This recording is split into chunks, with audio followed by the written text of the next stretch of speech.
overcome. That one was 21. Here's Benny going to the end zone.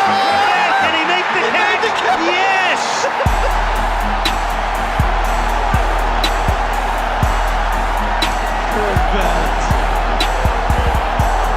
And had confidence that Trebek could make the adjustment on this beautifully thrown pass. Throws one up the seam. It's caught. Elijah Moore in the open. Left sideline to the 40, to the 30, to the 20, 10, 5. Pylon. Touchdown. Elijah Moore streaks down the left side of the field. O'Brien looking right and left. A pass into the left corner. Touchdown. Touchdown. Touchdown. Al Jones has a touchdown. They give it to Curtis, my favorite Martin. Touchdown. J-E-T-S-S-S-S. From the 24, O'Donnell from the shotgun, Deshaun Johnson, throw the damn ball! The corner, touchdown, tie game at 24 apiece.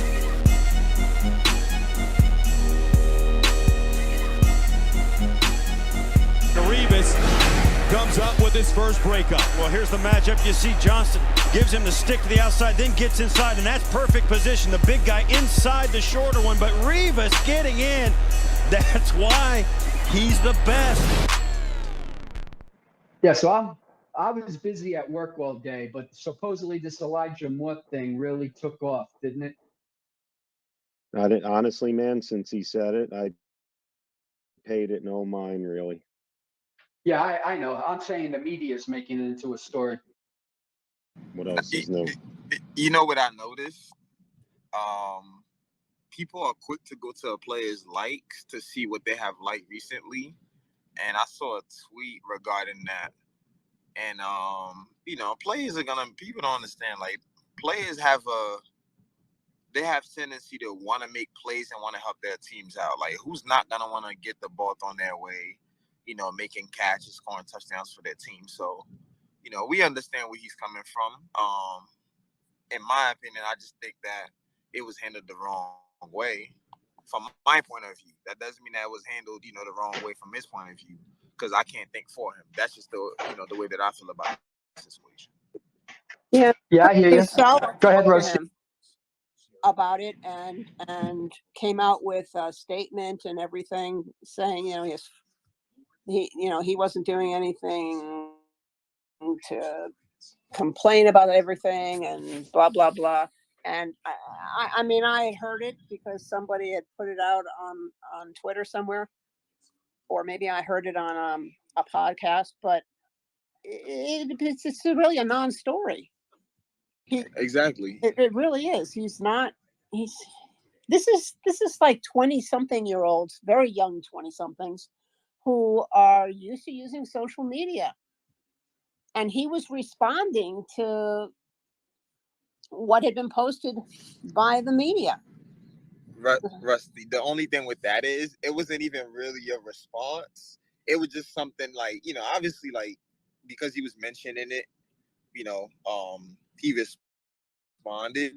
Right. Like, my thing was, I sent his father a tweet and I was just like, we in this community we don't think that he meant any harm by it, but I was like, I just expected it to be handled internally, or wait until a media member asks him the question, after, whether it's in a post game or Monday, as far as, talking about how many targets he had or didn't have, instead of responding in a tweet like that. That was just my thing that, that I ended up sending to his father in the response to his tweet from earlier this morning. But, it's not really a big story. It's not a story at all. Because at the end of the day, listen, second year in the league, you're not going anywhere, and they value you as a player, as one of the important guys here. So, your complaint, cool. Like, hopefully, they end up implementing. And maybe they'll give him plan. a couple of catches or plays during the Denver game. Yeah, like, and part of it falls on Zach Wilson as well. It's not just LaFleur. It falls on Zach Wilson, because if Zach Wilson is not progressing, as quickly throughout his reads as you would want him to, and he may not see you at time when you're open. You might be the third read, and by the time he sees you, the play is over. Or you might be the second read, and you get open late. So it's on both LaFleur and Zach Wilson. So it's not just him complaining. It's just more of, listen, just go out there, man. There are times where you will get the ball to be able to make plays for the team. So Yeah, there are going to be times when Zach has to go and throw a lot more than he is now. But as long as the run game is working, they're not going to have that many throws. And that's where we're at right now. Where we're at right now. The running game is working so well. There's no reason to be throwing the ball 30, 40 plus times a game. Like, this is not Joe Flacco back there, So We didn't even need to run at the end. Really? We didn't even need to run at the end. Why even bother, throwing the ball? We didn't need to. They even did the quarterback sneak with Conklin. Yep. Let me see. Jeff, what's up? Yeah, no, like the whole, like, like they're just misusing his skill set. Like, I think that Moore should just be on the outside and run like go routes. Like, he's definitely should be used more in the slot more, like he was in college, and like he was used when Flacco had him in the slot against Miami last year, and he had his his breakout game. He was on that go route across the middle, and not go route, slant route across the middle. And that's where the middle of the field he thrives the most from, not the 50-50 balls on the sidelines. Well, Justin, I just think too the calls, and listen, I'm not going to destroy LaFleur, but some of his calls are quite, like, he throws a lot on 3rd and 1. I get it. If you're going to throw on 3rd and 1, then go for it on 4th down. Yeah. Have 2 plays ready and then go for it. But you can't. I don't know. I just don't like the shotgun in 3rd and 1. When you have Breece Hall and Carter. I don't mind the shotgun on 3rd and 1. Just run the ball. Like, especially when we're running so well with these, with Michael Carter and with Breece.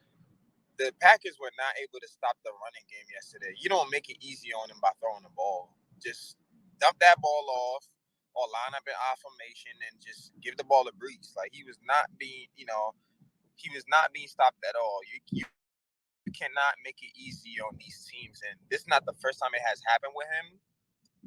Especially in the first half, but he just has to continue to just, it doesn't put Zach in a good situation. You look at the 3rd and 1, right? When Garrett Wilson ran that out route. Garrett Wilson literally stopped at the marker and came back. I'm like, why are you running half a yard route when you need a yard? Like, how is that even possible?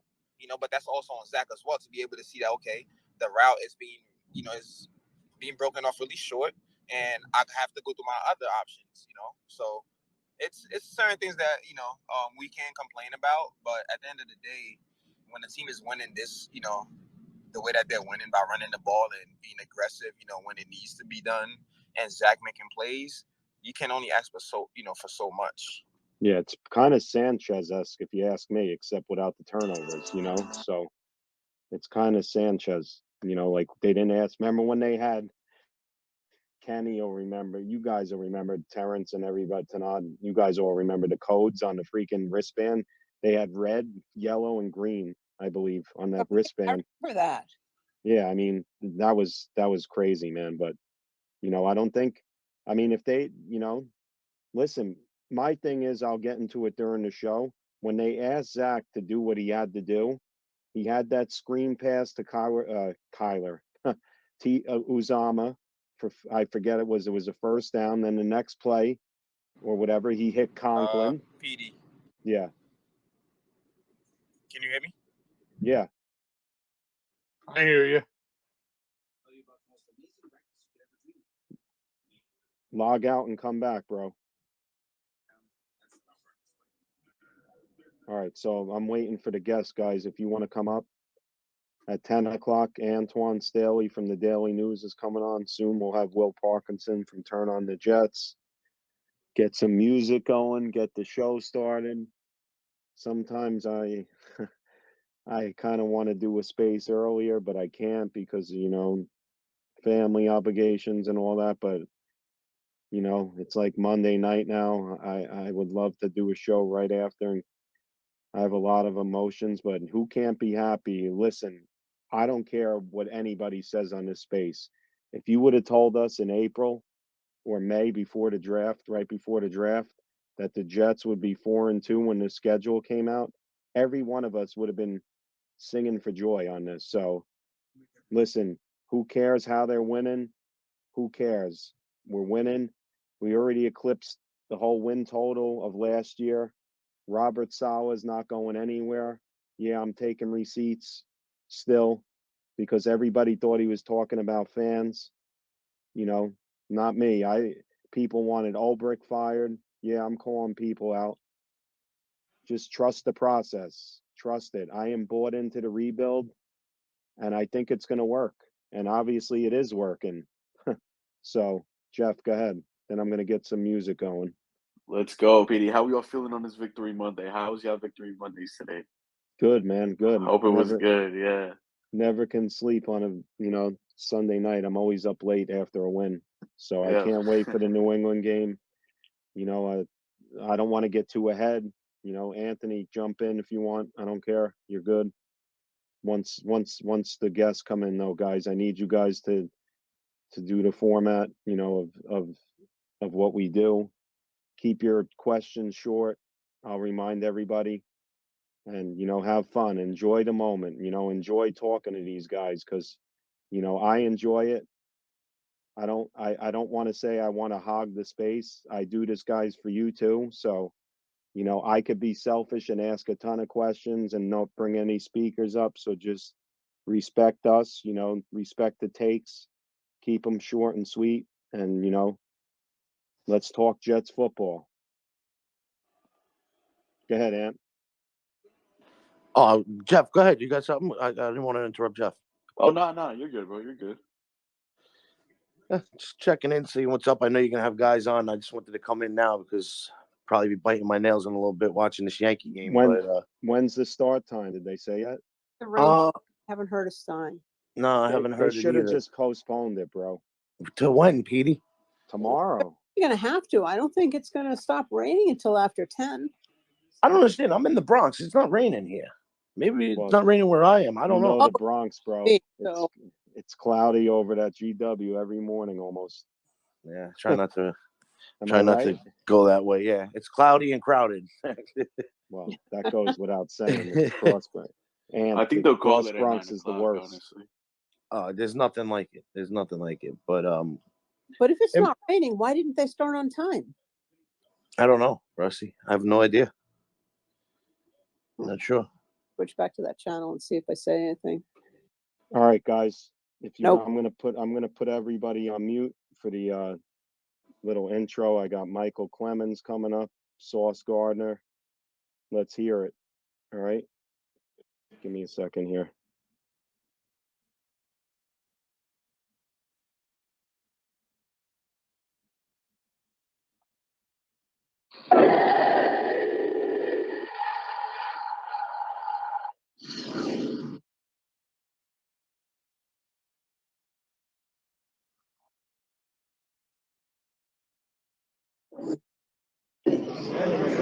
Michael, TJ Mosley said today we had an opportunity to make a statement with this team. What kind of statement do you think you guys made?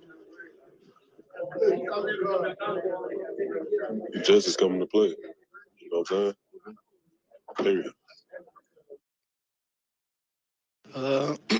They chose us. When you go play in London, you can pick if you want your bye week right after, or you can pick, what team you want to play. And they picked us. So, they thought they was gonna get the same old Jets, but we came out there today and dominated. Zach Wilson takes the snap. Counter handoff. Up the middle goes Breece Hall. He's at the 30. At the 25, 20. Right side 15. 10. 5. Touchdown. A little counter inside handoff to Breece Hall, who finds some Jet fans in the crowd and does a Jets Lambeau lead. The Jets answer right back with a touchdown. Check me out right here, y'all. Turn the track up a little bit. All up in my ears. The mic is loud, but the music is loud. Yeah. Little Victory Monday music. Yeah. Now the mic is low now. Turn the mic up. Push it all the way out. Yeah. The music is loud.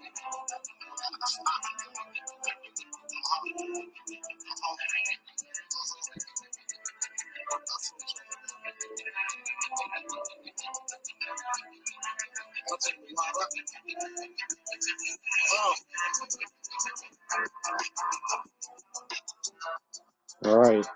As we open up the Take Flight 8:30 p.m. Monday night Jet Lounge space, hosted by me, Petey Italy, and Tanad, aka T Faded, from the Jet Lounge. Shout out to my Jet Lounge people, Justin, Anthony, Sack, Ray, Benny, Kenny, Joe, the whole crew.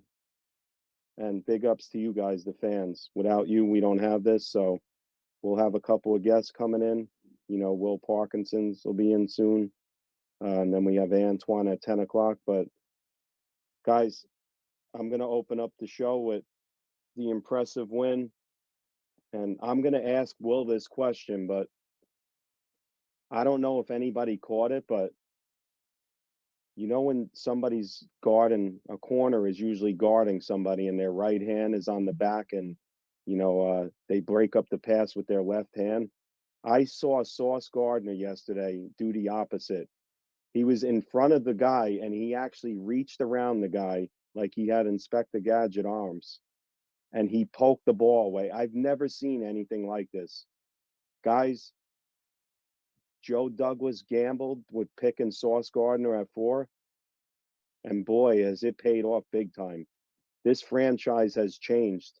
I mean, him, Breece Hall, listen, Garrett Wilson's struggling a little bit right now. Jermaine Johnson's hurt, but Michael Clemens yesterday, you know, Max Mitchell's been in, you know, the Jets have a really good young core, folks, and it's showing. Breece Hall, you can't say enough about. And I know it hasn't been said a lot, but I love the way Vinny Curry played yesterday. He brought that veteran toughness. He was all up on the ball, you know, and most people wanted this guy gone, but how many big plays has Corey Davis made this year, guys? A ton of them. This guy makes catch after catch, catch after catch. And I don't think people appreciate how him. many snaps has Vinny Curry played for us prior to yesterday? 0. I believe 0. Yep. Okay, and he came in. He was very prepared and came out there and made plays. And this is the same guy who was inactive those first 5 games, right? And for a veteran like that, somebody who still feel like they can help a team, to take those inactives the first few weeks and come in the game and be able to play the way that he played, that was tremendous. Yep. And, you know, Curry, the whole defensive line, guys, listen, the Jets were swarming, man. I mean, I was on edge the whole game, obviously, but the pass rush was insane. I mean, Rodgers didn't have a lot. I mean, I know they Jets softened up a little bit on that one drive, and I get it, but for the most part, he was under. And let's give the man props. Let's give Quinnen Williams his due, because Quinnen Williams was in the backfield a lot. I believe he had 14 tackles, you know, assisted, or I can't completely quote that, but I believe he had 14 tackles with 6 or 8 assists total. Bryce Huff is always pressuring. Sheldon Rankins has been good too. So the whole middle of the defense, listen, Mosley played well. They were hitting, and Quincy Williams, you know, doing the roundup freaking stuffs like he does. And these Jets were hitting hard last night. T-Rock, I know you had your hand up, but if not, if you want to come in real quick. The stars of the defense, or should I say the stars of the D-line, when you look at Quinnen and JFM, you know, getting paid the last couple of years, those guys showed up. Like Carl Lawson was getting pressure, and this is what we expected from this D-line, for them to be able to put pressure on guys and help us win games. And these last few weeks, they've been doing just that. Yep. And, you know, how about, listen, the tight ends too yesterday came up big. And let me tell you, I know he hasn't been productive in the pass game yet, but how big has CJ Uzama been towards the run game and his blocking? He was a big part of last week with Breece Hall's wheel route. You know, he's blocking consistently. He's a good veteran leader. And listen, did the Jets overpay him? Probably, yes. but you need people like this on a young team, and you could see this young team growing right before our eyes. So I want to get to the hands. Terrence, T-Rock, I don't know if T-Rock put his hand down, but he had his hand up first. I don't know if he wants to Let's go or... give him a 5-second chance, and then if not, I'll go. Oh, it's Terrence, the co-host here. Up, he's up. T-Rock. What up? What's going on, y'all? What's up? What's up, Nah, Big T? just- Talk to me. What's going on? What's going on, T? No, just scouting this game or whatever. Denver don't look like dog shit to me today, so just like every game's not gonna be easy. You know what I'm saying? Their defense is tough, and Russell Wilson looked like he's trying to get his act together. So that's what I expected. So we need to go over there prepared and be prepared for another fight. Just like Green Bay gave us a fight. People want to talk about the offense or whatever. Nah, that team was really, really came at us and threw punches at us, and we took a couple of blows, and we came back, and like Salas in the press conference, let's take them into the deep waters and see if they can hang with us, and they couldn't. We beat them up in the second half or whatever. I expect the same from Denver. People think these games are easy. None of these games are easy. None of them. Not each one of them is going to be easy. So just be prepared for that, buddy. I'm gonna let y'all talk. I'm gonna listen, and I'll come back in. Yeah, T-Rock, listen.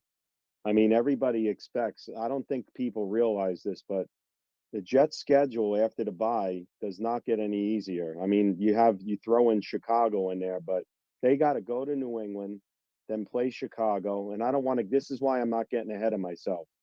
Then they got to go to Minnesota and go to Buffalo. So the Jets got a tough schedule coming. Not saying they can't win this, but just the Jets have a really tough schedule, and they just need to play one by one, keep playing me against the world, and, go from there. And that's it. I can't look towards Buffalo in mid-December yet, and fans saying playoffs and all that.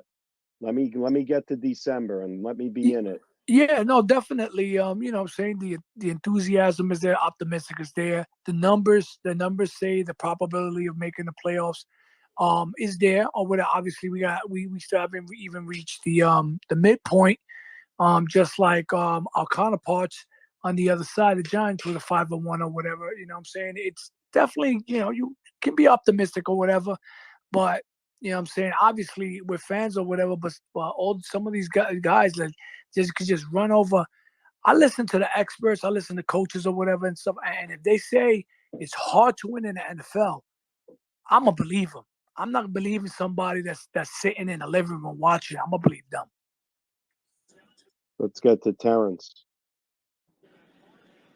Yeah, man. Like Big T-Rock just said, I mean, number one to me is that this defensive line, just took over the game. And, I think, not just in the Salah era, which is only like, 22 games old, but like it's been a long time, probably since Rex, where I saw the Jets defense like kind of dominate the line of scrimmage the way that they did, and basically took frustrated a Hall of Fame quarterback. Basically, I mean, like I was listening to a podcast from somebody, and it's like Rodgers looked like Glenn Fry did when he wanted to break up the Eagles. But basically he was totally frustrated, and it was almost like kind of like Tom Brady, where he was thinking about maybe I should just call it quits right now and just take the $50 million that I got last year and just call it a career. I mean, like in some ways, like I know he's frustrated about the fact that he doesn't have that guy like he had in the past, but still, like we just pressured him to no end. And that, to me, finally, we saw the Salah Ulbrich plan and the rotations and the fact that everybody was fresh, and they put out there, a quick guy like Huff, and then they you know, then they brought in another guy that was like a monster, like Salah supposedly said it was like a bowling ball with chainsaws on it or something, or something like that. He said, and finally, I think a lot of us saw what the reason why Salah installed this type of defense, and we saw, and frankly, when I saw San Francisco a couple of Mondays ago, what they did to the Rams, I was like, wow, what I know they're hurt right now and they're only 3-3, but I saw the domination and like I was just like, damn, like I mean, and we're just scratching the surface, but that was a total domination by this defense. And it was just exciting. It was just exciting to me to see that, to see competency with this team. And finally, it seemed like we got the players and the coaches were on the same on the same page, and the scheme was working. And then like when you couple that with Sauce, as you said, Petey, he's got like those Inspector Gadget arms or something, and that was the thing that when he was at the combine, he had a 5-inch longer wingspan than Stingley did. But to me, like there was that one play, it might have been the one you were talking about, where he was, had this great recovery speed and the ball got there, but Sauce was able to knock the ball out of, I think it was Lazard's hands. And that's what I think he brings. And I think he's been doing that in the 5 or 6 games so far, is that like he just makes that bullseye that these quarterbacks are trying, the window that the quarterbacks are trying to get to their wide receiver even more and more smaller, and the chances of completions are diminished because of that height and that wingspan, and basically there's really no window there, so anyway, with that, let other people talk, but that was the big impression that I got, and it's just like, all I can hope for is that it's only going to get better because Clemens and JJ, hopefully he's back this week, adding to that, those two are going to get better with time, and it's just like again, it was just exciting. I know Anthony is probably excited about that, being a big line guy and everything, and it just, to me, in their house, what we did. And I know that a lot of analysts are talking about that. And Terrence, the thing that that really has surprised me with Sauce is his ability to be able to put his hands in there when the receiver is actually like, the ball is getting there. He's able to get his hand in there, not just put his hand in the way, but fight with his arm to be able to force a completion. Like, we see the skills, the fluidity, his hips, the footwork and everything like that. But being able to force in completions that way, when a receiver might have a catch, like the one we're talking about when Lazard ran that slant, he's able to force an incompletion. And that itself makes the game that much more interesting when I watch him play. Absolutely, man. I agree tonight. Let me mute. Rusty has something to say. Go ahead, Rusty. What's going on? How you doing this evening? I'm doing fine. I know your Monday was wonderful. It was, because I was off work. Not only that, not just the win, but it was a really good win for me. But you know what? I recorded, let's see, Good Morning Football, Get Up, and NFL Live and NFL Now. And I watched, I fast forward until they get to the Jets, all of those. And every one of them had nothing but good things to say about the Jets, which is scary. And one of them in particular, and I wish I could remember which one, I saw so many of these, they basically came out and said, this is not the same old Jets. And people ought to be putting that narrative to bed. And I was really impressed with that. I didn't expect it. And I'm not sure if I'm happy I know, as crazy as that sounds, because I love being the underdog because it motivates the team. But I'll take it. It's kind of nice to have some kind of recognition that the Jets are not the same team that they were 10 years ago. Well, 5 years ago. So I just, I mean, I've said a lot about what I thought about the game that we played on Sunday. But it was just kind of nice to see something different for a change from the media. Yep.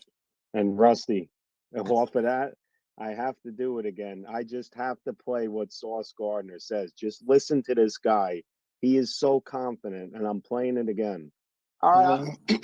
They chose us. When you go play in London, you can pick if you want your bye week right after, or you can pick, what team you want to play.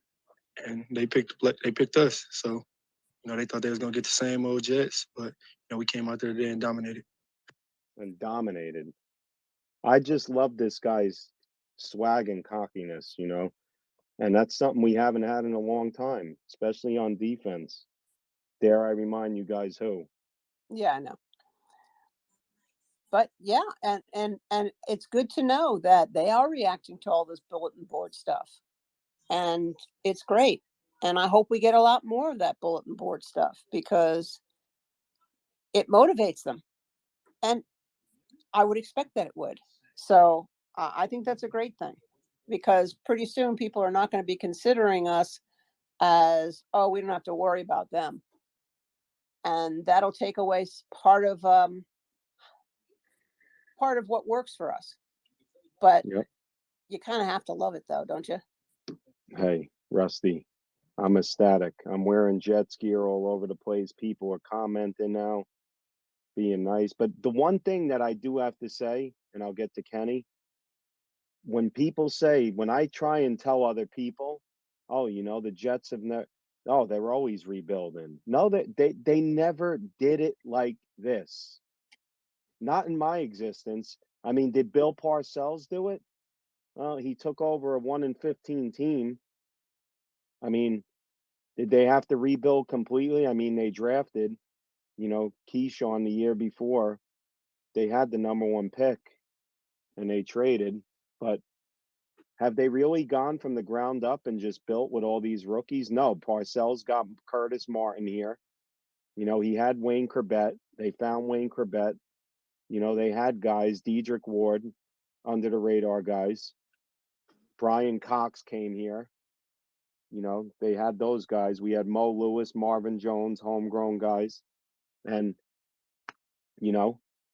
they've never done it like this. So I'm bought into this thing and I'm ecstatic with the way the franchise is heading.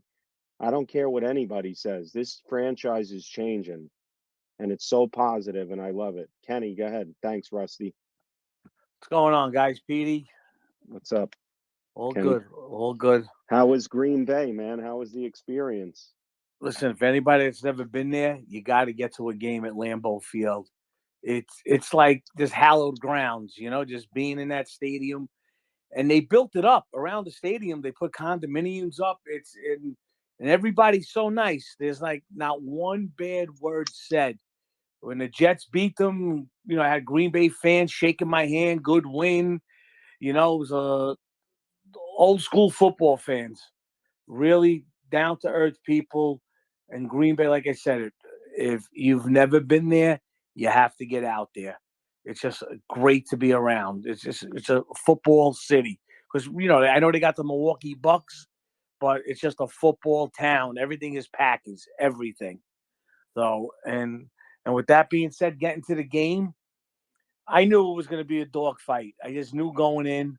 And with the young players, and Saturday night in the hotel, I'm sitting in the lobby, and C.J. Mosley's dad came over to me because he recognized me from the other road games, and we started talking. And actually I don't drink, but actually had he had a few in him, and he was just like, C.J. is pumped. He is pumped. He goes, this is a totally different team. And he said, CJ told him that the young guys are like, we don't want to hear about the history of the Jets, same old Jets. We want to write our own history. So all that bad karma from years ago doesn't even come up. Does not even come up in conversation most of the time when the players are basically in team meetings. They're like, it ain't the same old Jets. We're going to create the new Jets. And, that piece you played with Sauce, he's 100% right. They picked who they wanted to play. And you know what? Pick your poison. You're going to get stung. Like I said, the only thing that concerns me about this team every once in a while, and we've seen it in the end of the first half, was just some of the coaching decisions. But the thing is, they're learning like the rookie players are learning. It's only their second year. So they got to see the mistakes that any normal fan could see. End of the first half there, you don't kick that field goal. You don't throw the ball on 3rd and 2. You run it because they could not stop the run. The Jets got a little too cute.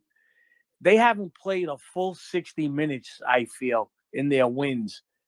And when that comes, a full 60 minutes, this team's going to get dangerous. And they're winning without putting the ball in Zach's hands. As soon as he gets more under his belt and they trust him, they got to use that rollout play. The biggest pass he hit yesterday is when they did a rollout. That was a design rollout. And he actually underthrew Corey Davis. And you could see Zach, he didn't set his feet. He just slung it. He just snapped at the wrist. He did not even plant his feet. You can see how far that ball went. So when this offense starts clicking with Garrett Wilson, Elijah Moore, the tight ends more, it's going to get real dangerous because I know what's going to happen what the Broncos are going to do next week. They're going to stack the box. They're going to say, okay, this team is running in the league. They're running all over everybody. Zach isn't really that big passer yet. They're going to stack the box. And that's where I want to see LaFleur, what he's going to do to offset that. Because now teams know this offensive line has come together. Breece Hall is a beast. That's going to be their key now. Finally on a defensive coordinator has the game plan for the Jets attack. Years past, I could have been a defensive coordinator going against the Jets defense, and I would have stopped it because they had nobody. So things are looking good. 1 week at a time. Go Jets. And Kenny, if one thing that drove me nuts, can we ever get a freaking call? My gosh, that late hit on Breece Hall, he was 2 feet out of bounds. Now, I watched the replay of the game, and even the announcers were like, "What are they looking at? They're right there." We never get a call. Even a couple of those pass interference or illegal contact against Mosley, garbage calls. The NFL will never change. What they got to start doing in the NFL is, and I think they do it. You don't get, the referees get graded, and if you get a bad grade, you don't get to do a playoff game where you're making extra money. So, but yeah, some of these calls against the Jets, it's just bogus. Some of this stuff, and it's been going on for years. So hopefully, winning brings respect, and hopefully the referees start respecting us and stop with these bullshit, bogus calls. You're 100% right, Petey. No, and listen, I know they didn't call it. The guy caught the ball anyway. Corey Davis caught that ball, and that defender grabbed Davis before he caught it because he had to come back to the ball, and they didn't call that. And they just miss these blatant calls. It's ridiculous. And I know the first series of the game when Sauce had the pick six, that they called it a touchdown on the field. You know what? That's still, I watched the replay. It was 50-50. And if it's 50-50, you called it a touchdown on the field, let it stick. Well, Kenny, let me tell you, first of all, and I'll get to the hand. Sorry, guys. When that play happened, that set the tone of the game, even when they reversed it. You're like, holy crap, Sauce is there. He's just always around the ball. And it's just incredible. But it just, you could that sucked the life out of the stadium right away. Kenny, I felt it on TV. You were there. Like, were you stunned by that? Like, it was stunning, right, for them. Well, the thing is, when the Jets made that play, even though it didn't count, you knew they came to play. You knew that. Listen, the secondary is basically right now, I feel, one of the best secondaries in football. Considering what we had the last few years, who we were counting on, these guys, DJ Reed, Whitehead, Joyner, these guys are a real deal. They're flying all over the field. And they're just shutting down guys. They're shutting them down. Dobbs, the rookie for the Packers, he couldn't do anything. I don't want to hear about Randall Cobb being injured. He was never the number one receiver, really. Lazard was shut down. They got that one touchdown, which they had like 40 yards in penalties to get down the field. So, no, with the secondary being what it is, this is the best secondary they have since Cromartie and Revis. Definitely. Hands down. Definitely the best secondary the Jets have put on the field. Agreed. Let's get to good friend of the Jet Lounge, ground and punt. Hopefully we change that to ground and back again. All right? Ground and punt. Well, the heart is at pound. The humor is at punt. Let me ask you one question, bro, before you go on. Is your dog in the Jet Lounge right now? Loki's in the lounge, baby. You going for your usual walk at night? I hear it panting. Yeah. We're walking in the rain right now. What's up, brother? Thanks for your support. Man? Oh man, dude, let me tell you something, man. Like, I was just thinking about it today, and I was like, man, this place, like, I have to, like, in order for me to get a fraction of the entertainment that I get from the lounge, I have to go to the Michael K podcast, listen to a part of that. Go to, Carton and Roberts. Go to parts that I want to listen to there. It takes forever just for me to get a fraction of what I get out of this lounge. And honestly, like, I know I said something the other day, but when you think about what you guys do at the lounge, all you guys, especially the guys that host, you guys never took like a broadcasting class, none of that kind of stuff. And I swear you guys are pros. You guys are just phenomenal at it, classy. You really do it. I mean,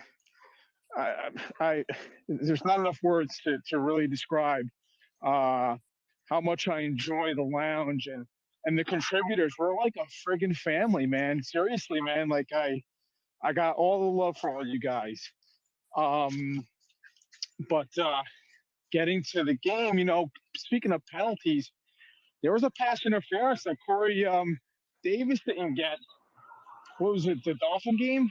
That won that 3rd and 2 or 4th and 2? That was a catchable ball, and that should have gotten us a first down. And yes, that hole on Brees, not only was it a late hit out of bounds, he kind of really Brees Hall flying on that hit. Like, so, I mean, like, it's just, hopefully the Jets will be sending letters to the league because we can't keep getting screwed on these calls. But you know what? They're overcoming these penalties, and that's a huge thing.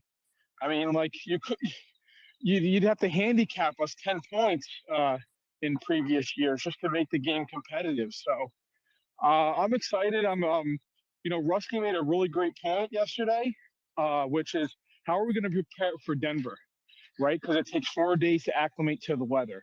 So that is something I'm hoping that the Jets can figure out, because they're the better team for sure. Any given Sunday, no doubt about it. But and again, for me with Zach, I just I'm treating him like the way the Patriots treated Brady. He was a game manager for that first Super Bowl. You look at Roethlisberger's first year, you look at Lamar's first year, who knows what's going to come of Zach, but, at least he's smarter than Darnold. He's better processor than all the quarterbacks we've had before. He's realizing that the Jets are playing like with a number one defense, and he's protecting the ball. And you can't ask for more maturation from a kid coming from people talk about the small school he came from. I don't know, man. He's doing everything right as far as that part goes. Hey, Petey, can I say one thing? Yeah. Yeah, what Ground the Punt was talking about the Jets going out to Denver with the, getting used to the Mile High, I guess, the air. In the past, the Jets have always, for a Sunday game, have always flown out on a Friday and spent 2 nights. This year, they're flying out on a Saturday. They're only spending 1 night. So I think they're trying something different. I know for a fact they've always gone for 2 nights. This year, they're flying out Saturday afternoon. And obviously, they fly home right after the game. So I think they're trying something different. So we've never really had success in Denver. So hopefully, Kenny, are you going? No, I got a Saturday. I gotta be up at Quinnipiac, something for my daughter for college. They're having a brunch. If I wasn't going, kids' family comes first. So I gotta be there. If it wasn't anything, if I had no plans, I'd be on a flight. Definitely be there. So Denver's a great town. Been there a couple of times. Great town. Yeah, I got an uncle out there. I never been there. I gotta go.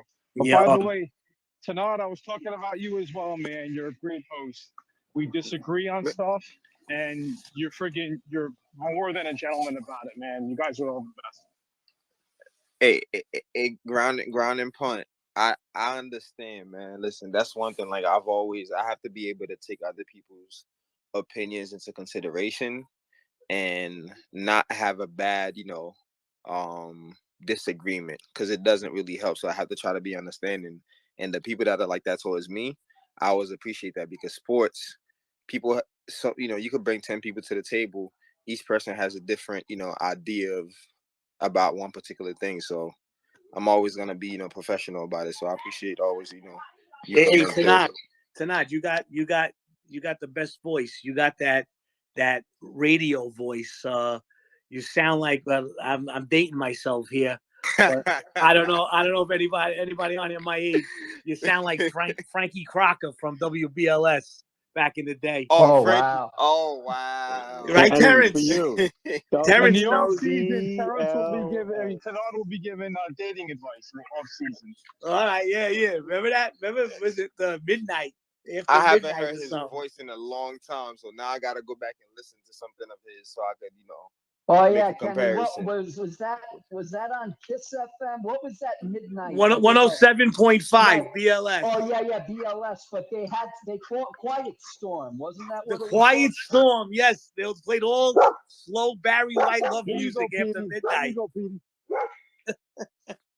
There's the dog. That's it. Good stuff. That's right. He remembers.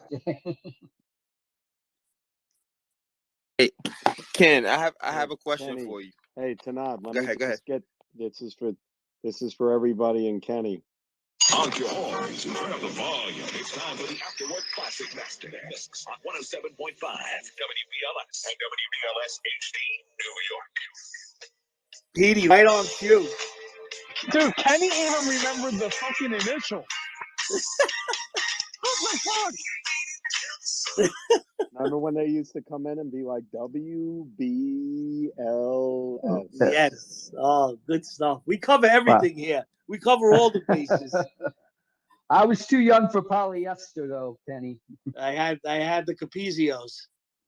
Yeah, guys, I don't know what's going on with Will, but I know Antoine for sure is going to come in, and I'm just enjoying this, like a lot of times I got to be real here. I put a lot of pressure on myself and Tanad, to get the best content here. And by the way, what makes the Jet Lounge so special is, Tanad and I have our own views and takes on things, and it may not be the same as Kenny's, but, we're responsible for what we say and the content we bring, and we're just, trying to do this thing and be good teammates to you guys. And when we say we care about the fans, we do.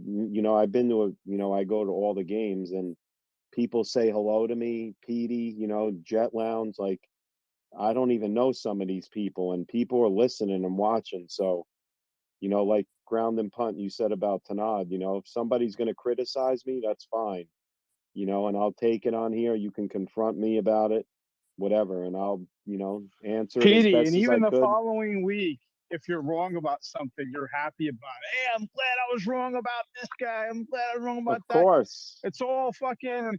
We just want to see the team fucking win, man. And you know what? And it's fun passing the time with you guys. No doubt, bro. And listen, the one guy that I gotta say that I was really hard on was Braden Mann, okay? And then after that Cleveland game, Braden Mann, they lit a fire under him, okay? They brought in a punter, to make competition because, listen, everybody wanted him gone. There wasn't one Jet fan that wanted to keep him. Oh, Joe Douglas, is keeping him because of because he drafted him. And yeah, I think so. But how about Braden Mann? Even yesterday, and let me tell you, I want to just bring this up.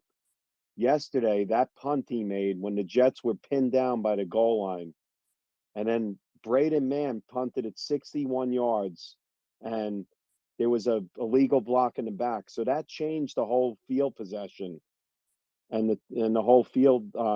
The change of it changed the field possession. To the point where I believe the Green Bay had it at like the 29 instead of like the 40 something. So that was a big play in that game, man. I actually tweeted about that punt, and I never tweeted about a punt in my entire life. It was such a How great can't punt. you do that with ground and punt in your bio? Come on, man. Yeah, 100%. we got to do it. Keep ESPN here. Come on, man. But Hey, go ahead. I was gonna say the special team was special yesterday. Tanad, they've been good the whole year. I mean, I know I was going to say Greg Olson. Greg Zuerlein missed he missed that one field goal. And by the way, man, shout out to Greg Olson and his son. If you guys were watching, his son had a transplant. That was a surreal moment on that sideline with him meeting Aaron Rodgers, and he looks exactly like his dad, but his kid wanted to go. He's broadcasting and he brought his son. That was a special moment, man. NFL gets a lot of criticism, but the NFL is king, guys. You saw the joy in the kid's face too, man. Just look overwhelmed the fact that he was able to meet him for the first time. Yep. And how about the Lambeau leap by Breece Hall? Breece with that. Let me tell you, that the most impressive part is it just like it felt like, when Breece got listen, I don't think the Jets have really never had a really speed running back. I mean, Leon Washington, yes, but this guy is a home run threat at any time, and people are going to defensive coordinators are going to fear Breece Hall. Was that the run that they faked to Michael Carter and did like a counter to Breece? Dude, man, that's what's the beauty of having these two backs, bro. And you know what? That running game is doing some really good things right now. And I think a few of you guys have already pointed it out. Denver's going to try to stack the box and stop the running game. And most teams are going to do that. When you look at, Denver, the Vikings, the Bills, those are teams that are going to stack the box. New England, because they don't want you to run on them. So that's going to take a lot of the pressure and give up more room to Zach to be able to operate in the passing game and make plays. The running game to me yesterday just did an amazing job as far as getting first downs and, continuing drives and doing what they had to do. And Breece is special. You see the way that, even though like we feel like at times he's not, he's a little bit too patient, but to me, like he's just finding, his momentum and just pacing himself because he's able to pick up gears so fast. There were a couple runs to where like he was just able to just stop, go, spin around, and get more yards out of a play. So it's just been special watching him. It feels like, man, even like when he's stopped, he at least gets a yard. I don't know how this guy gets it, like he just finds positive ways. Like I just feel like, this feed in Brees now is going to be the, key in November and December. The Jets are going to give him the ball. They got to give him the ball 30 times. And I don't think they're going to ask Zach to do a lot right now. I really don't until otherwise. Now, when we play the Bills, who knows? But listen, the biggest part of the Jets this year has been their special teams. Let's be real. Their special teams, Brant Boyer gets an A. He definitely gets an A. And how about Justin Hardy? My gosh, that guy's on every play. Always screaming down there, everything. So shout out to Justin Hardy. And Petey, one quick shout out to the tight ends with their blocking. Oh my God. Yeah, Tenny, I mentioned that too. Ooh. Uzama. Well, on that wheel route last week with Brees Hall, I remember Uzama went in motion and then he came all the way back across, the formation and he blocked Zach's blind side and Zach just stood there against the Dolphins and connected that throw. And even the Berrios run yesterday, Uzama had the key block. Oh, and how about Dwayne Brown on that, man? Out there at the freaking end. That guy kind of got out of the way. Dwayne Brown was tremendous yesterday. And guys, I got to point one thing out. Everybody was worried. How about Lakeland Tomlinson now slowly settling in? Dwayne Brown's there. He's got his nice left tackle right next to him. Lakeland Tomlinson's played really well. And Elijah Vera Tucker, what else can you say about this guy? I mean, Laken has proven me wrong. I was one of those guys, when I watched the games and I felt like he was overmatched. And he definitely has proven me wrong. I'll say the last, 2+ weeks. And I take that. I take that. I definitely take that from him. Yep. I don't know who had their hand up first, Terrence or ground and punt. So I think ground and punt did. Let him go. Yeah. Thanks, Terrence. Guys, one of the things I want to, focus on a little bit is what is the Broncos' home record the past 2 seasons? Because if we're not going to try to acclimate to this weather, I wonder what the Jets are thinking by just, going there the day before. Like, just, I don't know. I don't know what to think as far as that goes because, we've been a great fourth quarter team. My concern is by the fourth quarter is definitely when it starts to get tough. But I think it's ground and punt. I think this game, I haven't really thought about it yet, but I think it's going to be ugly. The Broncos can't score that much. The Jets have been struggling on offense. Hopefully the Jets can, get another break. The special teams was phenomenal. A block punt for a touchdown. So it's going to be ugly. I don't see it getting in the high 20s at all. But I've been wrong before. As long as the Jets come out and win, listen, what could we ask for? Coming home to New England, the worst we could be is 4-3. And to me, coming home to that crowd is really big. So listen, an ugly game, you get those fans starting to boo, could be a good thing for us. The Broncos were 4-5 last year at home, which is not like them. Terrence, go ahead. Yeah, just wanted the room's opinion on this. I was going to save this for Will. A little cold water on everything we've been saying. But, it bleeds into Zach. It bleeds into Elijah Moore. But what I saw, and I think Green Bay, give them credit, like one of the strengths they did have was at corner. And what they did is they put Jaire Alexander on Garrett Wilson. I guess they identified Garrett Wilson as at the moment the Jets, maybe the Jets' best wide receiver or the guy that they feared the most. So they put their best cover corner on him. And then they put Eric Stokes, who's this big, fast cornerback on Elijah Moore a lot. Now, maybe other people watch the game more closely, and they'll say it wasn't always like that. But to me, I just felt that that was part of the problem with the passing game in the first half. Like it's, and I said this with Tenard and Ray on the halftime show. It seemed like to me that he covered Garrett Wilson, Alexander covered Garrett Wilson pretty tight the entire first half, but Zach kept going to him. So I don't know if that was Zach.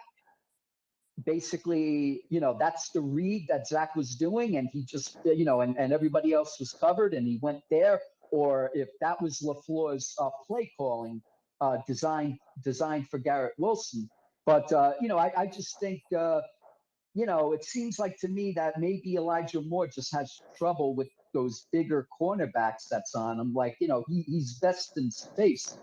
But, that's what I saw, at least in the first half. And I was like one of the other people saying that, just what happened, that I think Wilson needed to roll out and he needed to throw one long, regardless of who the wide receiver was. And it turned out to be Corey Davis. And I just think that opened everything up, because once that happened, bang, bang, couple of plays. I don't know if that was the Uzama play after that, but then obviously I think it ended with Berrios getting that 20-yard, that 20-yard run. And that's the second point. I think that one of the things that Elijah Moore was doing before he got hurt last year was he was involved in those jet sweeps. And after Elijah Moore got hurt, Berrios made that his own, and he made that one of his signature plays, to the point where now in the red zone, that's like, that's why they bring him out there. And he's very effective at it, and so you can't doubt, the fact that, every time it seems like in those situations that they give it to Berrios, the last couple of times, including that pass to Zach Wilson against Pittsburgh, like he's a weapon out there too. And maybe it's just, they just have to settle for the fact that there's just so many weapons on here that there are going to be weeks where somebody this week only gets 2 receptions and the other guy gets 5. And that, and you just got to go with the way the defense is basically covering it.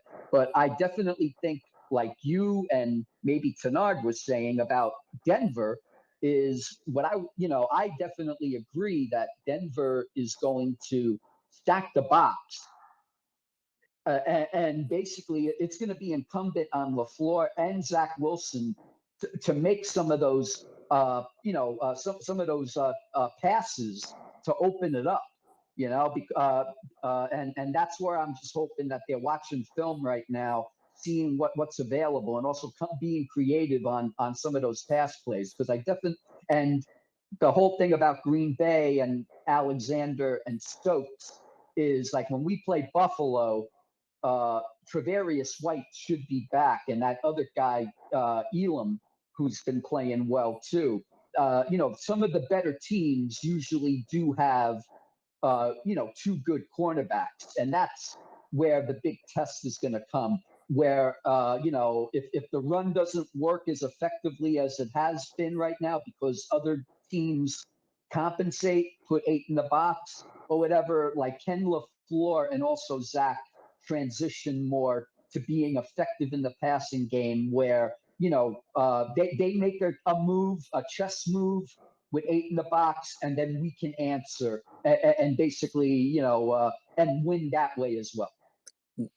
Terrence, the one thing I'll say about Denver, they have corners that are aggressive. They have good safeties. Justin Simmons just came back tonight from being out. So, they play man-to-man really well due to the fact that, they have these guys, Surtain. They have other guys in their secondary. So it's all about these receivers getting open and LaFleur, setting up max protection at times. Like I've stated before, Denver has a pretty good front 7, and, they have aggressive guys in the secondary. So let's see what these guys are able to, draw up. But I think, I'm confident in the way that the running game has been, and Zach, winning his one-on-one matchups when Denver does load up the box. Let's go to Crow real quick. And then we're gonna go to Man Up. What's good, Crow? Yo, what's good, y'all? How y'all doing? Pretty good, man. You know, it's Victory Monday. You know how that goes for us now. Yeah, you feel me? But kind of, I want to touch on something that Terrence said that kind of caught my attention was their scheme versus the Packers, the man-to-man defense that they played. Very similar to what we're going to see against the Broncos. It's going to be kind of the similar, scheme in a sense. But they have a little bit better front, I would say, as far as run stopping and stuff like that. So again, it'll be a little bit of a challenge, but I don't think that we'll go into this game trying to, toss the ball, repeatedly trying to prove that we could pass on them and things of that nature. I think we'll continuously stick to this game plan. But I just want to touch on essentially what I've been reading a lot since yesterday, as far as like the offense and the environment of as far as like what they're doing and everything. I don't think that it's necessarily a problem that other people are kind of getting theirs. You know what I mean? Breece Hall has taken control of this offense. Berrios is a monster in the red zone. And, Michael Carter's getting his and he's doing his thing, I think what a lot of these players will have to realize as time goes on is that they'll have to kind of make the most of their opportunities when they get them. There's a stat out there with Corey Davis now where like 80% of his catches or something like that either have gone for a first down or a touchdown. And that's literally what I'm talking about. It's not hard. The ball comes to you, catch the damn ball. I think this whole what's up? Not to cut you off, right? And we knew that coming into the season because of the amount of weapons that we were able to add offense. Hey, yo, T. And I'm sure these guys knew that. Hey, yo, guys, just for the baseball fans, the game's been postponed. The Yankees playing tomorrow at 4:00. Okay. I hope they do win, though. I hope they do win. But I'm Crow, and that's the thing. Is just like we have so many weapons. The thing with Elijah, to me, like I've stated before, is not a big issue. But your time will come. There will be time to where we're gonna play a team that has a really good run stopping game, and the receivers have to make plays. And there will be time where it's gonna shift their coverage towards Corey if he's doing if he's having a really good game, and Elijah can take over, or if it's Garrett that's getting doubled or coverage shifted his way. Like each of these guys will get their chance, and I'm glad you brought that up because that's something that like they should realize as well, because of the way that the running game. It's just your time will come. It's just about making plays. Garrett Wilson has been dropping passes lately, and some of those passes weren't too clean yesterday from Zach. But at the end of the day, we won the game. Go ahead. So another thing, real quick, with even Garrett Wilson, actually, we all love him and everything. This is a minor thing that I've been seeing, but I know this is on his scouting report coming out, was his body control and like the exaggeration of some of the stuff that he does at times. One thing that was driving me absolutely crazy, Sunday or whatever, yesterday. This whole diving, catching the ball thing, man. Like it was really driving me nuts. I was really trying to understand as to why every pass he's on the floor for it. I mean, I get some of them could be low, but you're taking yards off the field. And I think that's obviously something I obviously won't change because that's just the type of receiver he is. He's real, loose and dynamic like that. But obviously, we play really good teams. Those yards, those inches count. You know what I mean?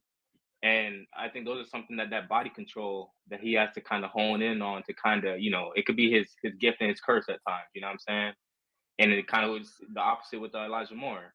His body control and his aggression at the catch point, if we're really talking catch point, in my honest opinion, he probably is behind Garrett Wilson and Corey Davis. Not to bash on him or anything, but that's something that we've seen this season. Like I said, making the most of those opportunities so that way, when you get a nobody, like, damn, that ball could have went to somebody else, or damn, that route should have been ran by somebody else.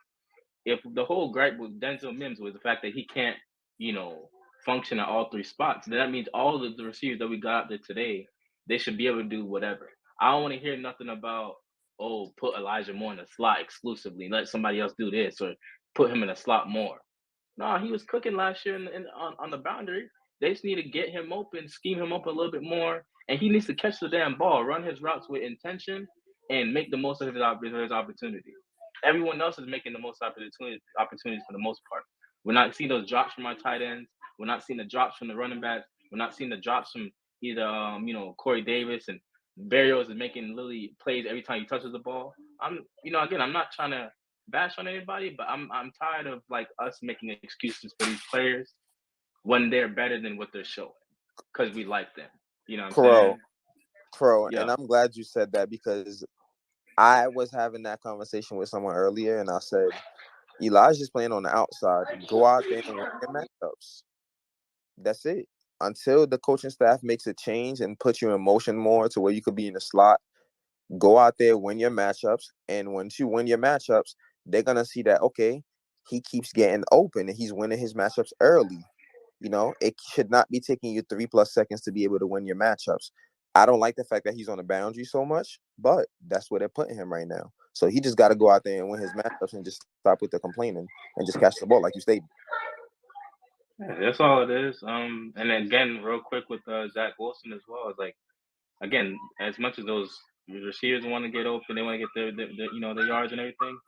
It's the same thing with Zach Wilson. He's gonna get his, and those moments where we have to pass and we got to kind of get down the field a little bit quicker. Those opportunities are going to be there where he has to spread the ball downfield and things of that nature. We can't just play action, chip the dude off the edge, and Corey Davis will miraculously be downfield, like how he's been. Those plays won't be there sometimes. Sometimes you got to hit the crosser. Sometimes you got to hit the flat, to kind of get the ball downfield. But, the thing about it is styles make fights, man. I think that's what we're kind of losing sight of, the fact that we can only go off what the defense is giving us, and the Jets are playing their game. You know what I mean? When the Niners are running the ball and these other teams are running the ball, nobody's telling them like, oh man, Lamar Jackson should do this and that. Yeah, hell yeah. Lamar Jackson could pass the ball a little bit better or whatever have you. Jimmy G could have a little bit better, touch on his passes, things of that nature. But the thing is, they're playing to the system. You know what I mean? They're running the ball. They want to get to their spot. They try to hit their timely, shots when they got them. You know what I mean? But with Zach Wilson, we've seen him make passes that a lot of these other QBs can't make. So I think we have to kind of give him that grace period too, to understand that when he does have those shots, we'll take them. And more times than not, he should make them because he is a capable passer. I think he's more capable of a passer than we're giving him credit for, because again, we're all caught in this loop of being fearful or scared to say that he's better than some of these other guys with a little bit more film, right? But I have the confidence in him that he can make them throws, and at the end of the day, when the opportunity is there, it's going to work itself out. Before we go real quick, one thing that I've noticed, they're not calling that many deep shots, so that's forcing Zach Wilson to work on the short and intermediate part of his game, and that's what he needs.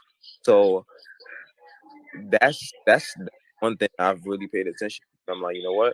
I like it, because if they work on deep shots, what that would take away is that would take away from him making reads and be able to get a 7-yard pass.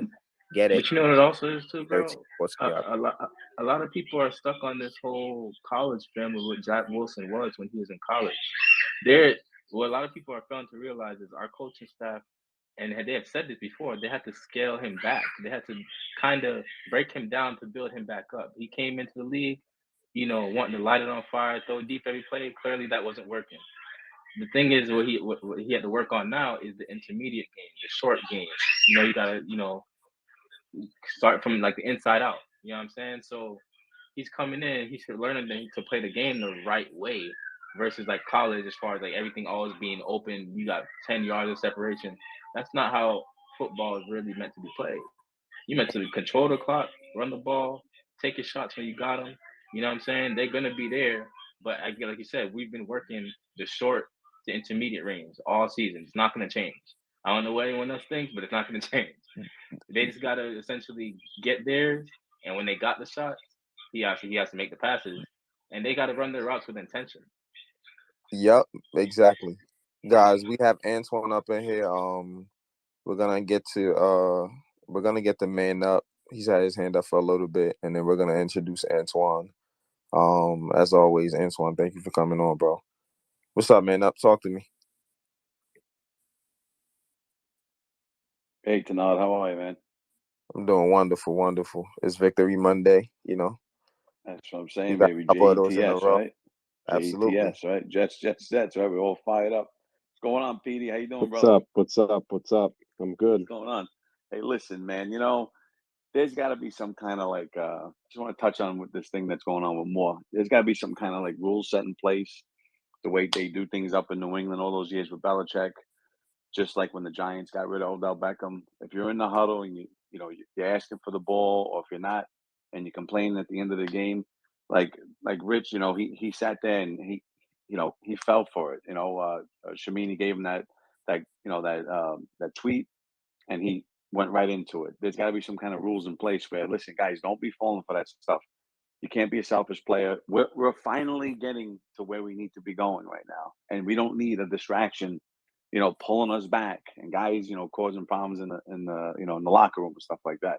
So I think maybe if they didn't sit down and have a conversation already going forward, they should.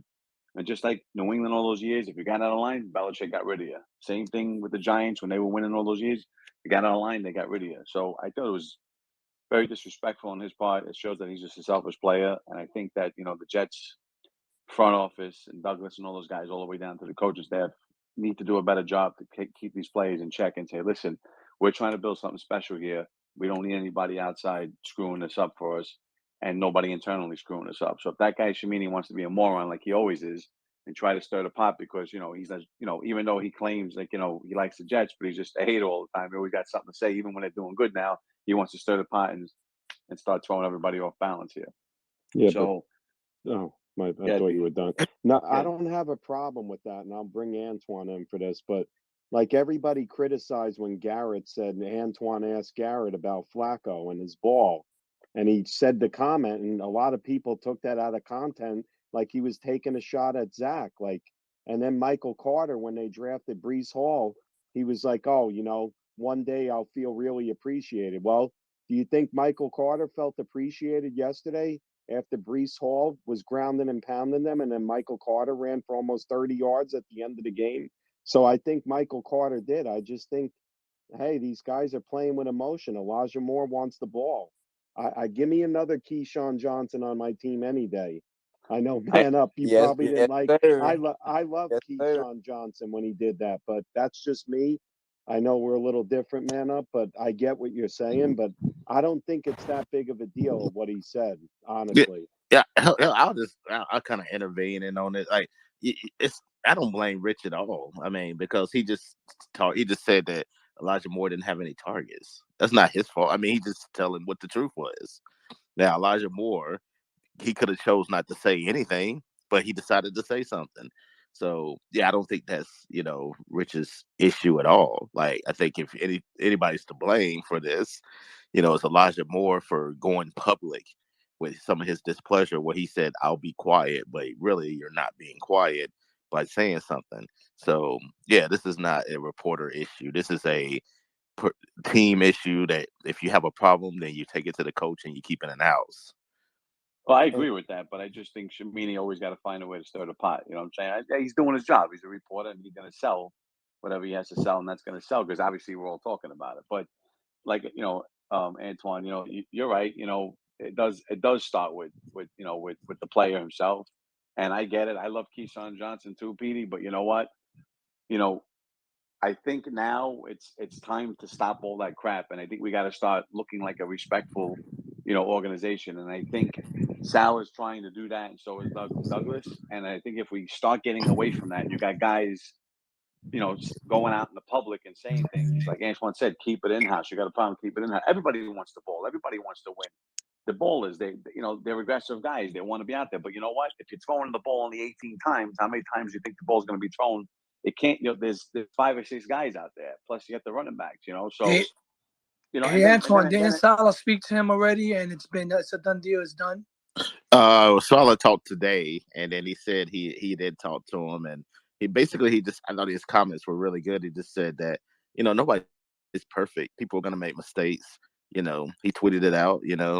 But it's just about contributing in other ways. Like, just because Elijah Moore's not getting the targets and receptions that he had, anticipated this year doesn't necessarily mean that he can't be a contributor. There's other ways to be a contributor on the team without actually, having numbers involved. And it's truth. It's truth to that. I mean, you're really having a team that's relying a lot on their running game right now. A young quarterback who's his third game back from injury. So it's gonna take, it's taking time to kind of gel, and Zach's starting to get things, under him, and you just have to be patient. But his And they time got will 11 come. games left. They got 11 games Exactly. left, so everybody It's should just chill out and relax. it's There's a going to be it's a plenty of not football. it's a non-issue, bro. Exactly. It's just Antoine. the only thing. Hold on. The sorry. only thing I didn't My like bad. was when we're talking about there's other ways to contribute. Yeah, there are other ways to contribute. But if I was watching a running play to Carter at the end of the game, and Moore's just standing there and letting this guy go right by him. So that's my whole point. Like, he's going to let this affect the rest of his game because he's pissed off he ain't getting the ball. To me, you're just selfish doing that.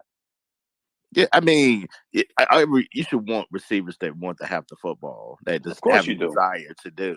I just think the way that he handled it was not, the best. To be honest with you, I don't mind him just having a, displeasure or, not being happy with the amount of targets. The way he handled it was just the wrong way. I think Salo behind closed doors would probably tell you that. And, I think Elijah Moore, now to look at it, we'll ask him probably on Wednesday, and I bet you he'll probably say the same thing too. He could have handled it a different way.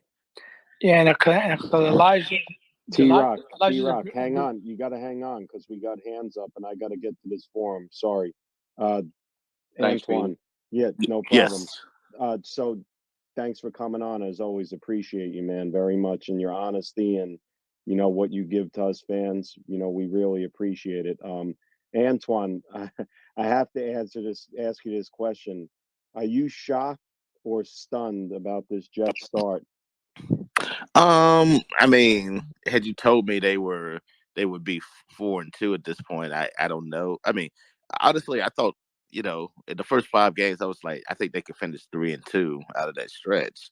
And, 4-2 going to Green Bay, I thought amazing at this point. So now you're thinking, I don't know if shock is necessarily the word. I think you're pleasantly surprised, really, with both teams in New York right now. And, looking at the Broncos, I mean, they have a talented defense. It's going to present a challenge for the Jets once again. But if they go 5-2,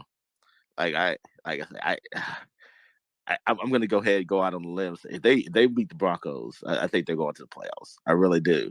I really believe this team will get into the postseason because at that point, I think you've accomplished, it has a good amount of 7-game stretch that you could envision. And then a bit part of your schedule was very tough early on outside of Buffalo and Minnesota later on. And I think the Jets have an opportunity to, be able to, get a lot of wins later on in the season, provided that they're healthy and everything goes according to how it's been right now early in the season. Yep. And Antoine, I got to be honest, man, the special teams has been an AA plus for me, man. They're just blocking punts. Braden, man, when everybody wanted him out, he's been punting really well. That lit a fire under him, and this special teams deserves a lot of credit too for this team's success. Yeah, I mean, a lot of people wanted, was so angry with the special teams week 1. They're like, oh, can we get a new kicker? Can we get a new punter? But you just gotta be able to trust, what you see and trust the process. Kind of not to take a quote from the 76ers, but yeah, I think man has been absolutely tremendous, since week 1. Zerline, I think it's been really good too as well. And then I actually asked Robert Saleh about special teams and just how they played a role in yesterday. Obviously, you had the block field goal, Quentin Williams, and also Michael Clemens, which I think he's doing it, on special teams, but also doing it on the defensive end too. I mean, he's a fan favorite for a lot of Jets fans right now, and somebody that hasn't necessarily had experience playing special teams, but he's buying in, and I think that says a lot about him and the type of player that he is and his character to be able to not get the snaps defensively that he probably would like, but also taking a role and taking pride in what he does, what he do on the special teams end too as well. That says a lot. Yeah, and Antoine, the last question I have, and then I'll turn it to Tanad and then the fans. So I saw yesterday there was 10 guys that were active on the defensive line, if I'm not mistaken, correct? So Yes. who do you think loses time when Jermaine Johnson comes back? Is it Martin? Is it Solomon Thomas? I mean, I know they got a scheme for whatever they play, but they really shut down the running game yesterday. But to me, even Vinny Curry with his Vinny Curry's got to play, man. I mean, he's Yeah, I that mean, he's a veteran good leader. veteran. Yeah, he's a Right. good veteran and have in the locker room. So, yeah, I mean, you just kind of take it, week by week. But yeah, Solomon Thomas might be somebody that you decide to make inactive to when Jermaine comes back and he's completely healthy. I'm sure they're not going to rush it because that's I said early on, in preseason and early in the season. I think the Jets, the strength of the Jets team is their defensive line, and I think it's definitely coming to fruition later on this year. I mean, early on, I think the production just wasn't there from that standpoint there. I think they're still trying to, fill themselves, especially with Carl Lawson coming back from Achilles injury. But, he's playing well. Obviously, Quentin Williams is playing well. I mean, my Twitter mentions is still pissed off at, PFL for giving him the grade that he did. And, that's like a whole thread in itself. And y'all can kind of, take a look at that if you want to. I stopped, saying something other than, I thought it was ridiculous that they got like a 60 grade, but whatever. But he's playing well. I think the whole defensive line is just playing well as a whole. And then you have a ton of depth there. And I think that, you're seeing that. And that's really the heartbeat of the Jets defense right now. Did anyone ask Saleh what that unsportsmanlike penalty was on the Yes. side? Who was it? A coach? It was a coach that ran. You have the sideline, and then you're not supposed to run into the referee. So one of the Okay. coach, he didn't say who it was specifically, but somebody ran into the referee, and that's kind of their whole line, and you're not supposed to do that. So that's what unsportsmanlike came Well, in. I saw towards the end of the game too. Saleh ran all the way down to the goal line, and the ref said, "You need to get back and where you're at." So I don't know if they could have flagged Saleh for that too. But that Breece Hall hit on the sideline, I mean, Antoine, that was as clear as a bell how bad that was. Yeah, it was. Yeah, that was. I've seen that called before a lot, and then they just decided. It seemed like the referee was thinking about it, and then he decided, "No, I'm not going to throw a flag on that." Tanan, Antoine, man, as always. I have first things first. I hope you enjoyed that Tennessee and Alabama game on Saturday, man, because I definitely did. I saw what I could because I was at the airport, and then that was just completely insane. Like, Yeah. man, and going into that game, I didn't think Tennessee would be able to score as many points as they did. I knew it. I knew that because I don't know how much of Hendon Hooker you've seen before then. But... I've seen 4 of his games this year. I've seen the offense is explosive. The offense is explosive, but I did not think that they could do that to Bama at all. Oh, I did. Like I did. They're all. I was worried about the defense. Quite honest with you. I mean, I didn't think their defense would be able to hold Alabama, and they almost didn't. But it's just about who had the ball last, and lucky for them, they had the ball last and was able to get it done. But man, Hendon Hooker, that's the Heisman Trophy winner right now. Yeah, in college football, bar none. That was what I was gonna say next. I think he's definitely at the top right now. So my Jets question for you is, you look at this defense right now. I still think there are a couple things that are not clicking yet. Based on, some of it is play calling and some of it, is due to guys, missing assignments. When you look at this defense, how special do you think it can be because of the way that these guys are playing and us being, in my opinion, deep at the cornerback position to have a guy like Michael Carter II and to have Echols to be able to come in and, even after giving up the touchdown yesterday, he came right back and made a play on the ball, So what do you see? What do you think about this defense and how good they could really be? I think we've seen signs of it the last few weeks. And, I know, granted, the Dolphins, had Skylar Thompson play most of that game. And, in MetLife a couple weeks ago, not this week, but last week. But, I mean, you just play whoever's out there. I think they did a good job for the most part. I know the run defense, was a big question coming into this game, but to be able to shut down A.J. Dillon and Aaron Jones the way that they did, and the force Aaron Rodgers to kind of throw the ball, I think, a little bit more than he wanted to. I think says a lot. I mean, Quincy Williams, I don't think a lot of people are talking about the performance that he had. I believe he had 14 tackles, which, I think it's, tremendous, for him, especially somebody coming off of injury and missing the few weeks that he did. And, he was one of I think, the unsung heroes of that game, too. Just the way that he played and the penetration he was able to get in the backfield, in the Packers backfield. So, yeah, I think, the defense, I think they're going to continue to get better and better.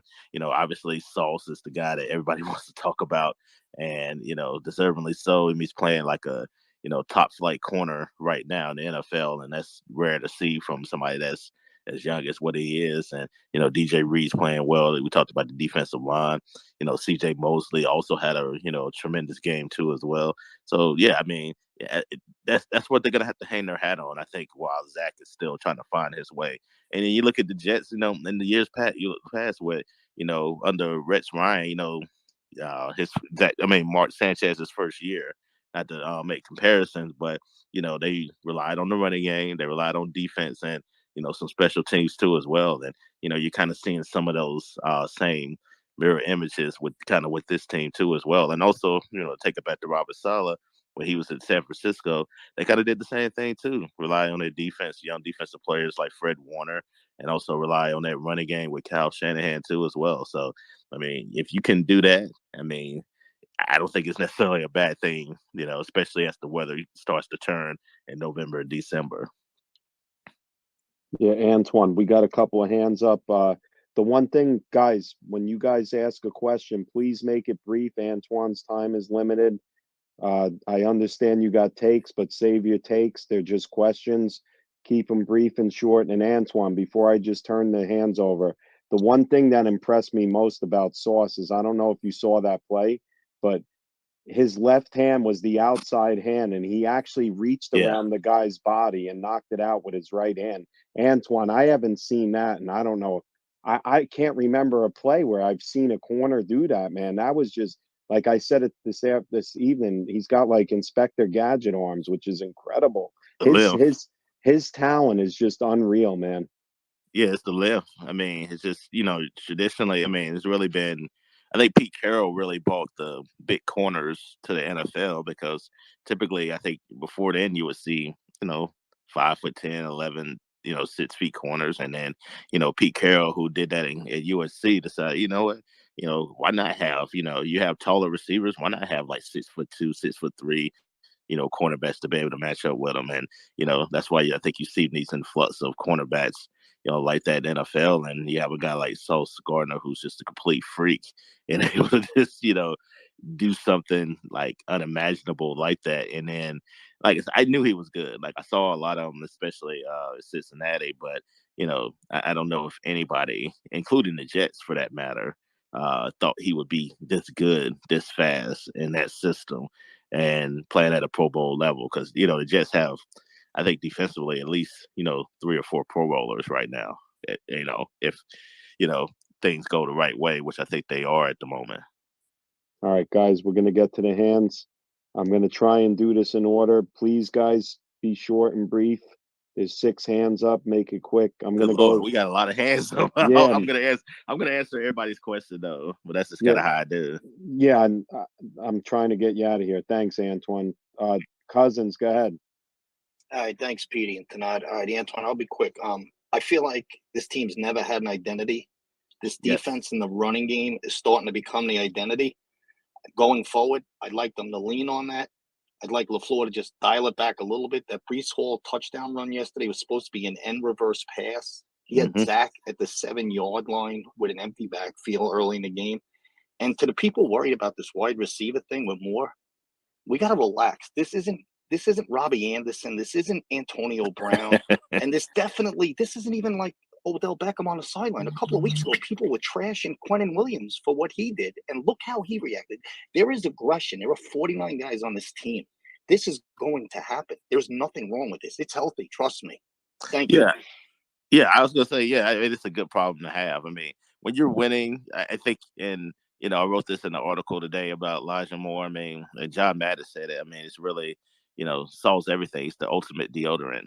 I mean, you're not you're gonna have people that are unhappy with their role, but at the same time, people for the most part, accept it because you're winning. And I think that's kind of what it is with the Jets too. I mean, sure, you would like to open up with the passing game and have that going, and have Zach, throw for more than 110 yards. But the fact of the matter is, you're winning relying on your running game. You're winning relying on special teams right now. You're winning relying on defense. And as long as you get the W at the end of the day, that's all that really matters. I mean, Jets fans have been starving, for a winner for years. And it may not be the way that they envision it, but you're winning games. You're competitive. You're second in the AFC East right now. You're the number 5 seed in the wild card, in the playoffs right now. Enjoy it. So I don't think people should have a problem with the way that they're winning, because as long as you keep winning, and and the Jets have showed that resilience all year to never be out of any deficit whatsoever, and that's going to carry them far should they get to the playoffs and potentially further. Terrence, go ahead. Hey, Antoine. How you doing? Hey, buddy? how you doing? Okay, good, man. I guess Cousins, who just spoke, kind of alluded to it, but it just seems like that moment on the sidelines when Quinnen Williams went after the defensive line coach. It Yeah, just Aaron seems White like, Cotton. huh? Yeah, Aaron White Cotton. Yes. Oh, yes. I'm sorry. I thought you said you're cutting off. Okay, but yes.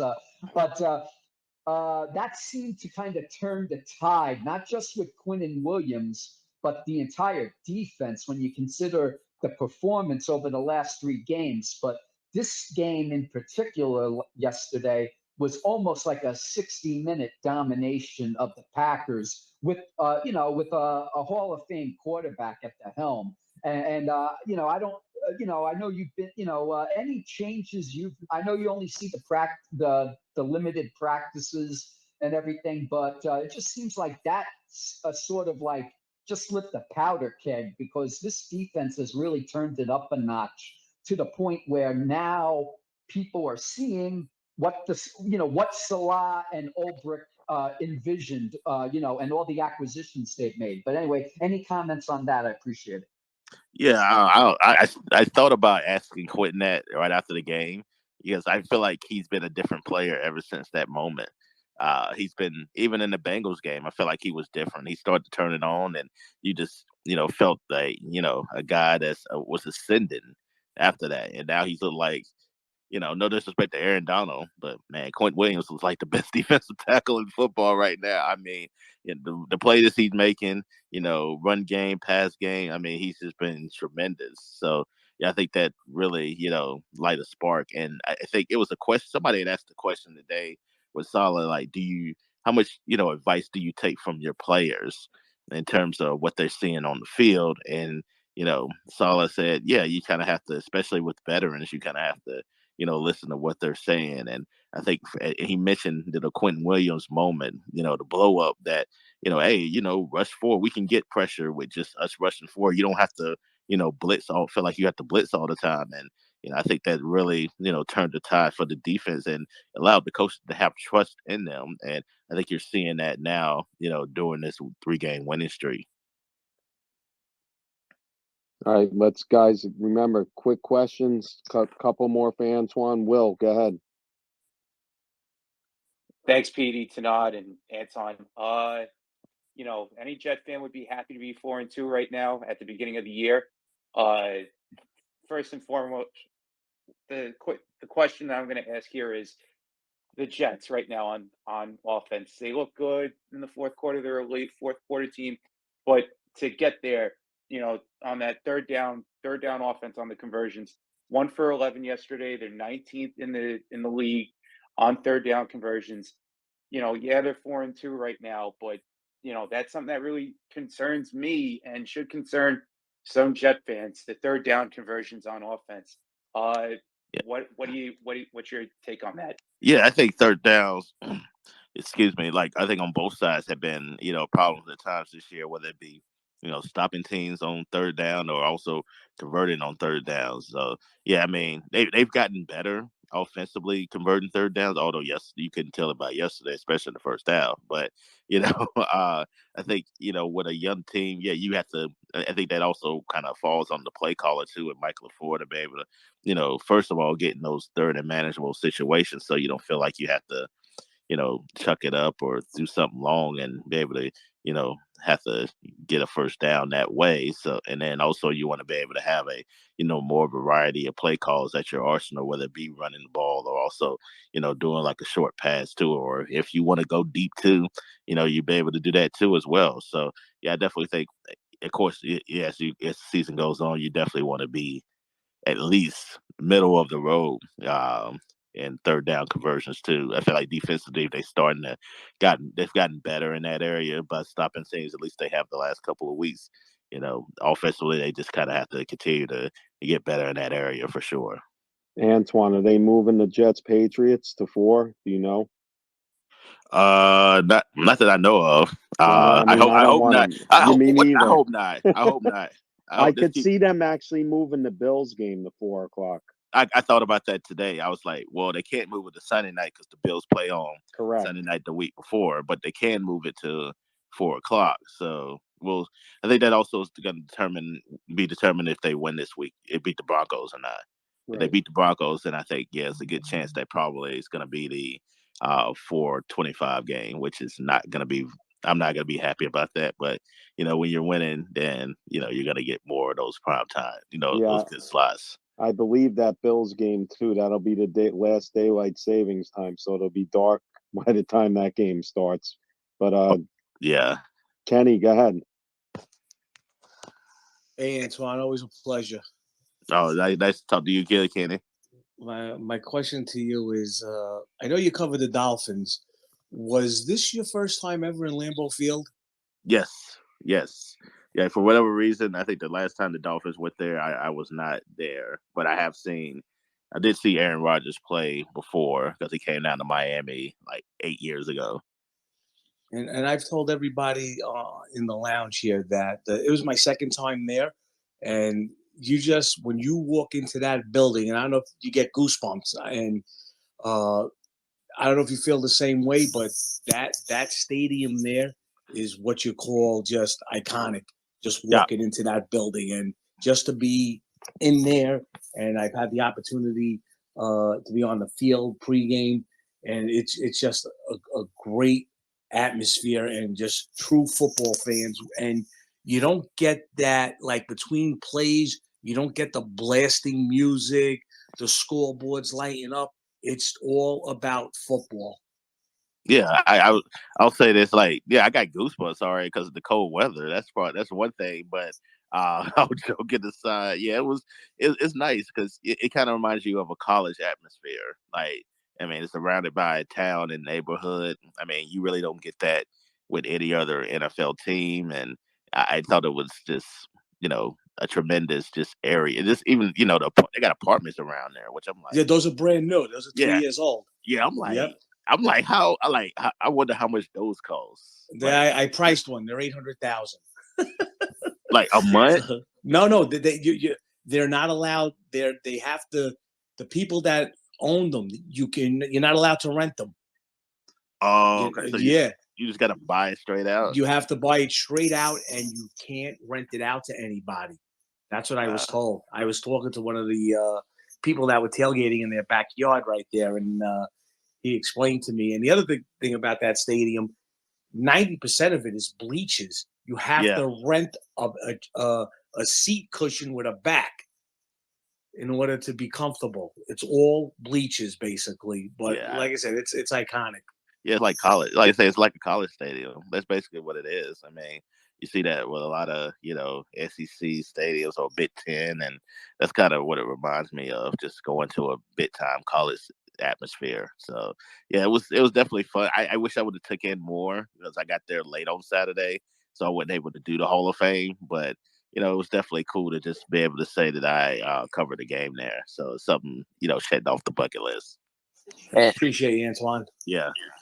To add to that, and that's one reason why us winning these away games at these historical stadiums is going to help this young team. You look at playing at, the old Heinz Field, and then playing at Lambeau, to me, I think that's something that's going to resonate with these guys. Yo, yeah, for sure. Yeah, I mean, they understood. I think the players talked about that yesterday, whether it be Zach Wilson or also, Sauce Gardner was also talking about, playing Aaron Rodgers and in that atmosphere. And he also said that it was a lot more Jets fans that he anticipated. It was definitely a lot more on the plane. I didn't imagine a lot of people. Well, I figured people would take the trip, but man, it was a lot. Did you fly into Milwaukee, Antoine, or Chicago? Milwaukee. Well, Yeah. well, it's funny. Like I flew into Milwaukee, like Saturday, and then I flew back from Milwaukee. But I actually had a layover in Chicago today, and then Yeah. flew there into Newark.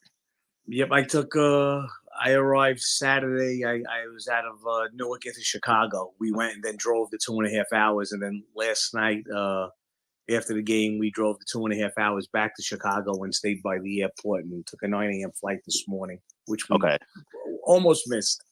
Oh God, yeah. My flight was like at 6 a.m. So I always get like the early flights. Damn, man. Oh man. Hey, I love those early flights. There's no delays, man. You got to get it. See, you wait later on, like you go get all those delays and stuff like that. That's why I hate the early flights, but you don't have to worry about. It's very rare you have to worry about anything.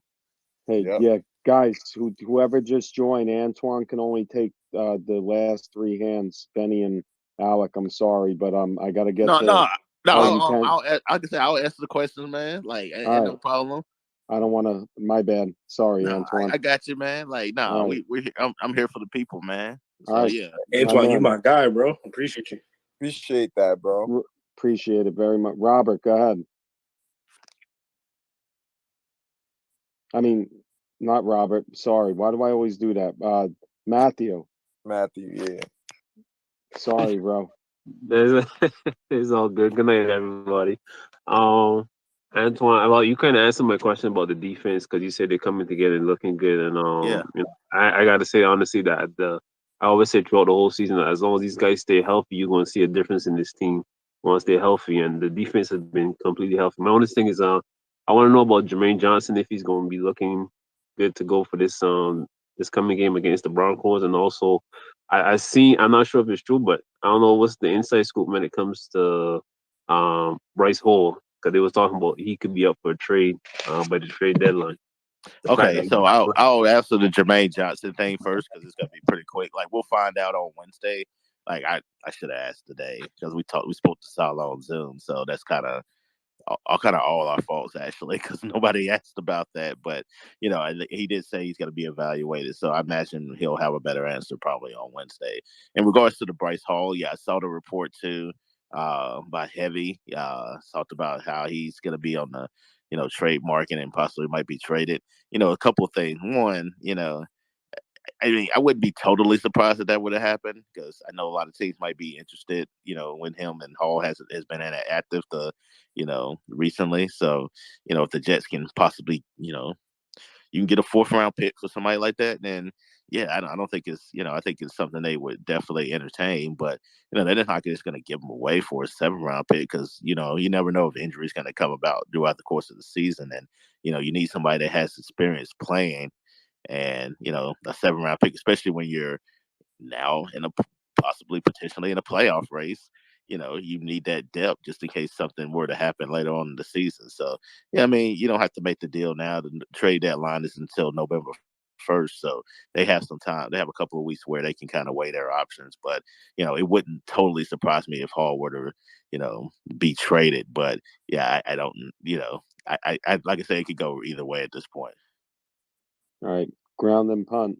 Guys, remember, just keep it moving quick, all right? Go ahead, ground and punt.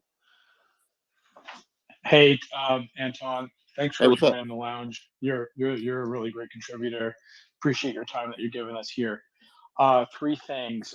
Number one, the Jets are noticeably getting screwed on penalties. That late hit on Breece Hall. Yeah. Just want to know if do the Jets write letters to the league about that, or how does that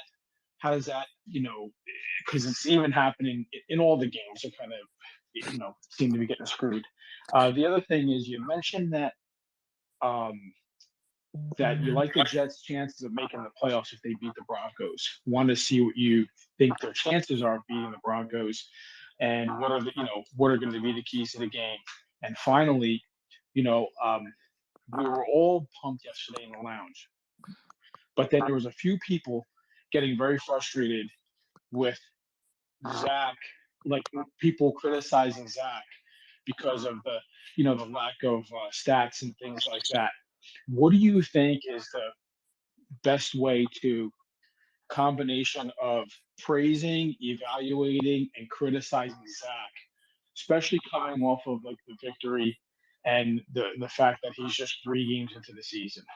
Well, they kind of spoke about that. Well, Saleh spoke about that today about Zach, and they grade the quarterback the toughest, the toughest and the hardest, and they know he needs to get better. He knows he needs to get better, and they're gonna do things that in order to try to help him get better. But also, I think somebody in here mentioned, I don't know who it was exactly, but last year I think Zach tried to do a little bit too much at times, just try to play some hero ball and throw the ball in the coverage. Felt like he was back at BYU. Now you can see him, actually going through progressions and say, hey, it's okay to take the check down and be able to do that too. So yeah, I think it's I think they're enjoy the progress that he's making, and you may not always be able to see that with wins and losses. I mean, with his stats, excuse me, but at the same time that you definitely see a much different Zach Wilson if you watch the film from this year compared to last year, where I felt like he was just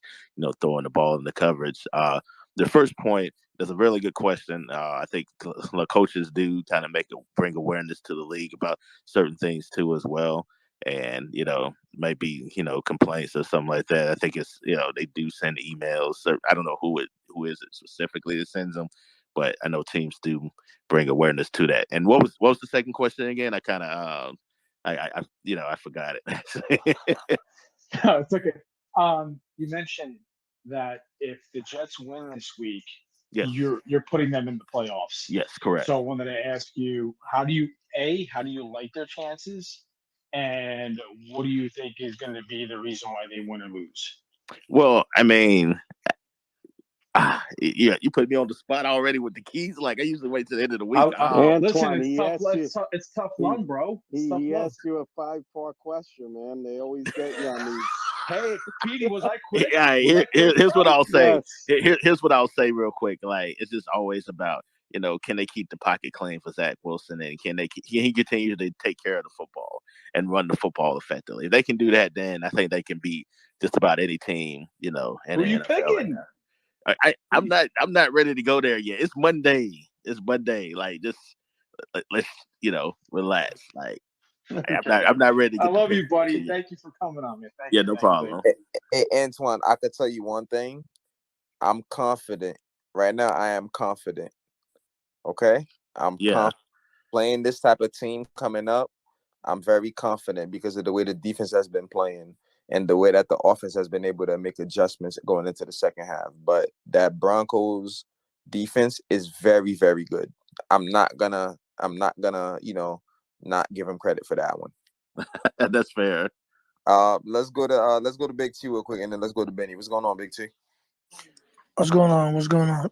What's up? Antoine, real quick. If I would have told you coming in, if the Jets had the potential offensive rookie of the year, defensive rookie of the year, candidate for coach of the year, and potential defensive player of the year, what would you tell me? Two of those I thought were possible, like coach of the year, and then man, and then you got defensive player of the year. Quinnen, and you got Quinnen, probably the best defensive tackle in the league right now, bro. Yeah. Oh yeah, that's what I said earlier. Yeah, man. I the other two, like I don't think I would have predicted at all. And Antoine, people in here was killing him in the beginning of the year. It's just laughable. Oh, I know. Like that's what people have to be patient. Like just because, like, here's what I tell people every single year with the NFL. Like just because something happens week 1, week 2, does not mean it's gonna happen the entire year. Like football, like I know because it happens like it's once a week, and people just really tend to freak out about what they see early on. But, just because you end up losing the game early in the season doesn't necessarily, mean it's a death sentence for you or your favorite player isn't playing well. So it just takes time, especially when you have a young team like this with the Jets and, Quentin, didn't have like the start that he wanted to. And as we alluded to, after the shouting match on the sideline, and he's just been, a man amongst boys. And like I said before, I think the best defensive tackle, in football right now. And yeah, it's definitely possible they win all of those awards too. I didn't hear you correctly. Can you say that again so people can understand exactly Defensive player of the year. Thank you. I appreciate that. Of course you heard me. You just wanted me to say it again. But, it's going to like both New York teams really with, Brian Daboll, also Robert Saleh. It's good. Both of those guys I feel like are at the top of the food chain as far as the coach of the year right now. And Go ahead. Oh, let's before we go to Antoine, before we go to Anthony, the one thing that I noticed as well with the defense, these guys are winning matchups that of other guys to where there were a few plays yesterday. Quentin Williams was able to, take two defenders with him. Lawson was able to take the two defenders with him to be able to, offensive linemen with them, my apologies, to be able to free up other guys. So it's not just Quentin just getting the stats, but he's also doing more impact, in the game by freeing up, his guys to be able to get to the quarterback. So I'm not sure if that's one of the things that you noticed. Yeah, I was gonna say, like, anytime great players, like, you look at Aaron Donald, what he does, like, not even just from a statistical standpoint, but you have to account for him, and usually he gets double teamed constantly, and sometimes triple teamed. So when you have somebody playing like completely out of his mind like that, like Quentin Williams, you got to be able to take, be accountable, and especially, teams are noticing how great he's playing. So that's going to free up, lanes for, Bryce Huff or Jermaine Johnson when he comes back, or, John Franklin Myers, or, whoever, and it's gonna open up so many different holes and I feel like the Jets defensive line is so good that they'll be able to eat and still have that same, contribution and, statistical stats too as well. It just may not come from Quentin Williams exactly. It may just come from other guys winning their one-on-one matchups. Absolutely. Let's go to Frank real quick, and then we're gonna go to our two Jet Lounge brothers, Benny and Anthony. So what's going on, Frank? Frank, what's up? Hey. Glad to be on. And I came in sort of late, so I'm not sure if someone brought this up already, but I'm so excited about the Jets rookies, Sauce, Garrett Wilson, Breece Hall. Oh my God. But some part of me still is not 100% convinced with Zach Wilson. And I've accepted that. So he's like I heard this on the radio say, and I relate to it. He's like he could be our Jimmy G. I don't know if he's ready to win these games like them, but at the same time, I feel like he could just be what we need, if that makes any sense. Because I'm so much more excited. I like Sauce, Garrett Wilson, Breece Hall. They're amazing, but I just don't know if Zach is that quarterback. But I feel like he could be the quarterback we need to win or get to the playoffs this year. Yeah, I was going to say, like, I'm actually, I guess I could just tease this. I'm going to write articles in relation to that. So, yeah, I feel like, especially, Jets fans, last time they made the playoffs, they kind of saw something similar with Mark Sanchez. And then, again, San Francisco, with Jimmy G, they had a lot of young players and also a running game, and relied on, Jimmy G just to try not to screw it up for him. And I think that's kind of what you're asking Zach Wilson not to do right now. Exactly. Don't throw any interceptions or keep them low, and just don't fuck it up. Sorry. Yeah, exactly. Really. Basically, yeah. Thanks, Frank. Well, thank you guys, man. You got it. All right. Who's next? Benny, and then Anthony. Close us out with Antoine. Go ahead, Benny. What up, Antoine? Appreciate you. What's up? Yeah, so this is a quick little two-parter. Obviously, the Elijah Moore thing. I know it's kind of a non-story at this point. Coach kind of squashed it, but I was obviously talking to a lot of fans and whatnot. A lot of people believe that we're kind of using Elijah Moore incorrectly, and a lot of people want to see him more in the slot and think he's better suited for the slot. Do you share that same thought that he could probably we should probably move him around a little bit more, get him the ball? And do you think moving forward that they're gonna not necessarily prioritize him, but kind of make it a little bit more of a focal point to try to get him involved early?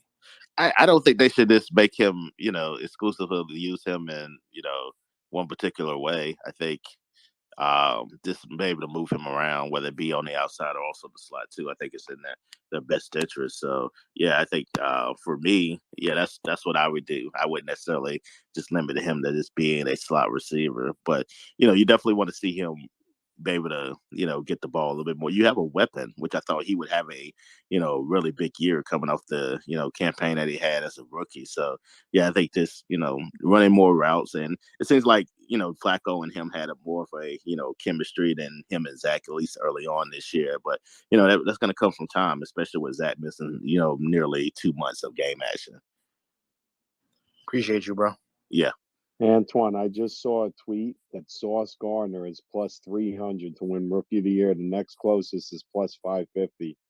That's pretty wild, man. Yeah, right now, yeah. Go ahead, Ant.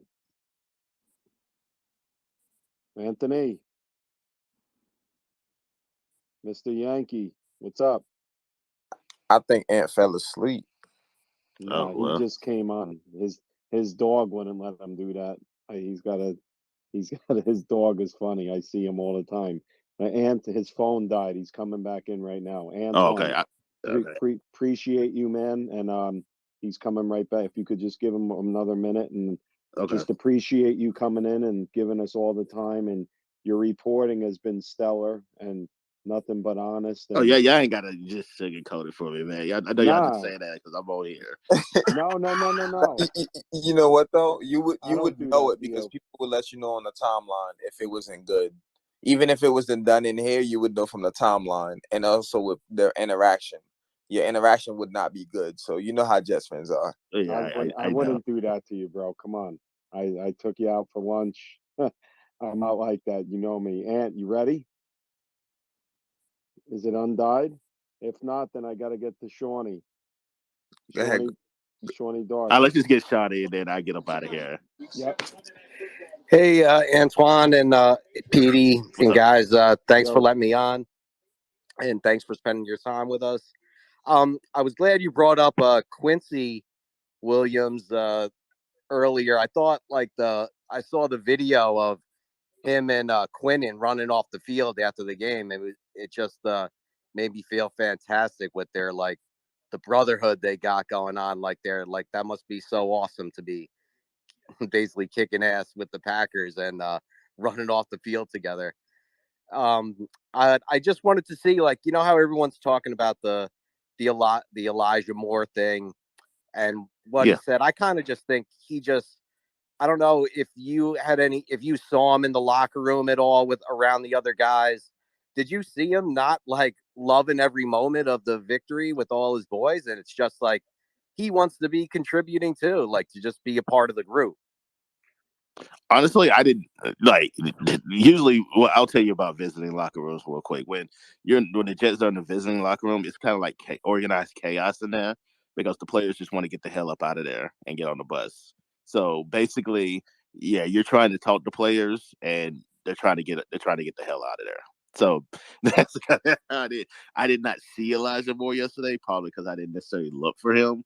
And then also I didn't know he was going to tweet that later on. So it was kind of like, it is what, and I didn't realize at the time he had 0 targets, but now looking at it, I probably should have. But yeah, I'm sure he was excited. I mean, his win, especially when the Jets have already matched their win total from last year.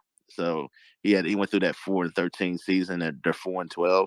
I mean, I think anybody would have been happy, in regards to that, especially what they had to endure a year ago. So yeah, I mean, I imagine he was definitely excited too. I mean, like he said, he said in the Twitter, in the Twitter comment, it's probably bittersweet for him that, yeah, you want to contribute, but also you definitely, is struggling that you're not contributing, on a stats, basis too as well. So I'm sure he'll be fine. I'm sure they talked about it and they'll probably find more ways to get him involved. And we'll probably end up talking to him on Wednesday and getting his feedback on what he was thinking, with the tweet too as well. Antoine, Anthony said Thank you. he'll be 15 seconds. Okay. Go ahead, Ant. Yeah, Antoine, sorry, my phone died. In honor and grounded part, this is a quick 26-part question. Oh God. I know you speak to other reporters. Have you spoken to any other reporters and like gotten anything? Like, are they taking notice to this team? Because I feel like we're still getting a lot of negative backlash from guys in the media. So I just want to see if you were getting anything from other teams, like, hey, keeping an eye on these guys. I don't know if it was spoken about. You mean other teams, reporters, or like the Yeah, Jets report. Yeah, reporters? like report. I know you're involved with all. You're in these Yeah. meetings and then all this stuff. Has anyone? I'm sure you have friends that are with other teams Yeah. that report on them as well. So just like to get an idea of what other people are looking outside of our circle. Well, I know this guy I know that works for the Sun Sentinel for Miami. He talked about the Dolphins' schedule, and they're 3-3, and people were complaining about that after their 3-0 start. And he's like, man, just look at their schedule, and now you got to factor in, the Jets are 4-2, so that really they played a very difficult schedule.